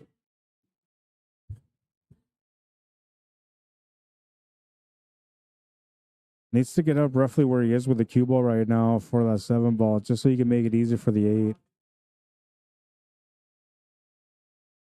Yeah, basically right there. He can draw back a little bit to the right from there, and he can even go further up table slightly, but he needs to get pretty straight on the 7 ball, the whole position for the 8 ball. Trying to get straighter by cheating the angle with some spin.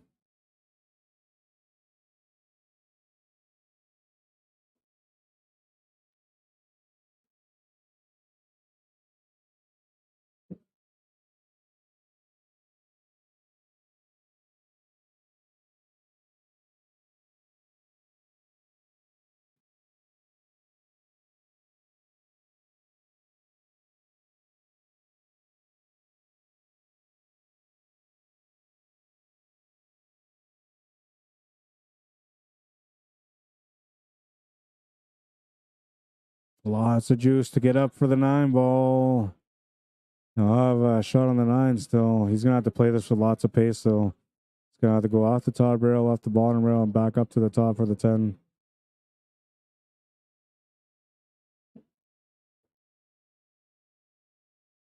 Cue ball hops off the top cushion slightly, but he'll get within range for the 10 ball. This is for him to get on the hill.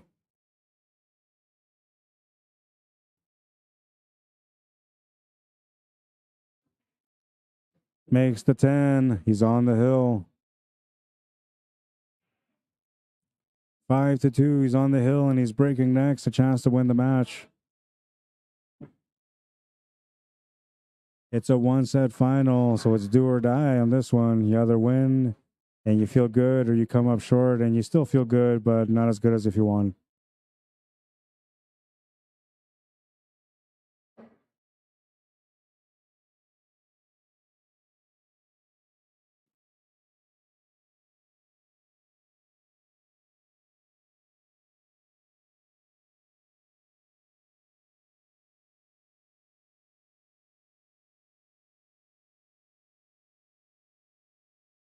Here we go. Rack number 8. Randy Baggett to break. Breaking for the match.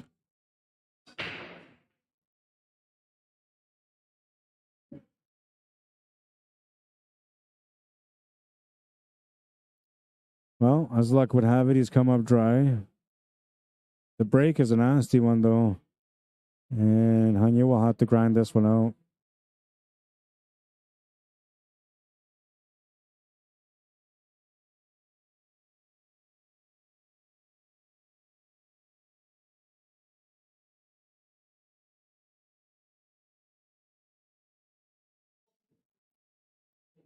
It was just a push.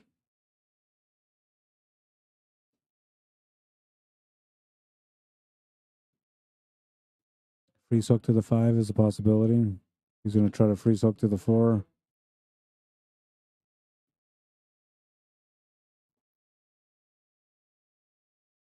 I think he's giving him a peek at the one ball. Tough hit, though. Though a jump shot combo would be a great shot to come up with here. Might end up calling me to come up and watch the shot. You need me to watch it? Yeah, I think it's a good shot to watch.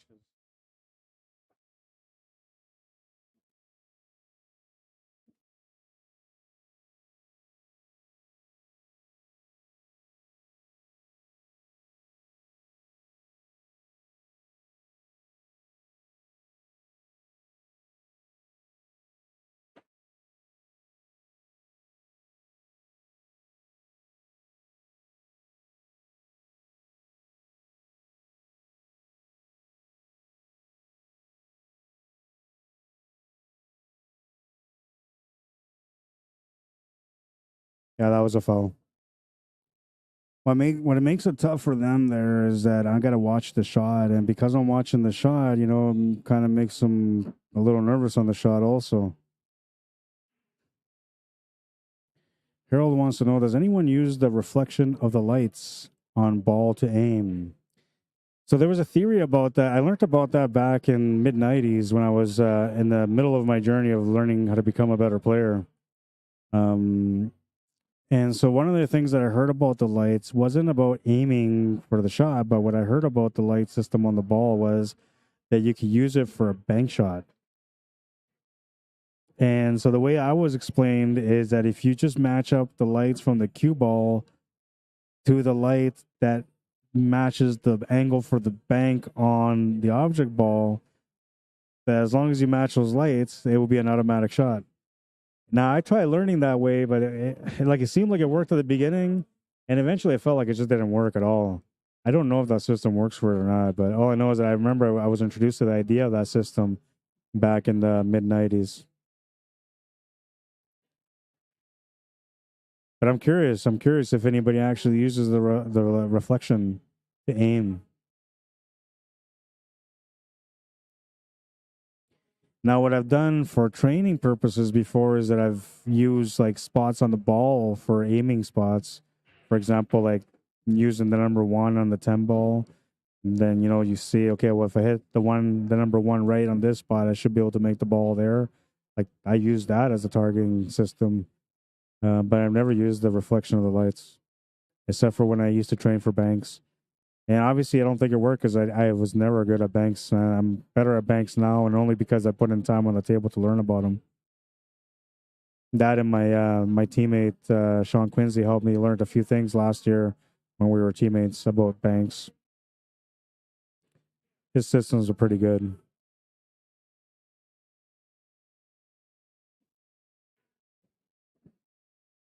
Trying to get above this 8 ball. Perfect position for the 8. That was a beautiful shot from Randy.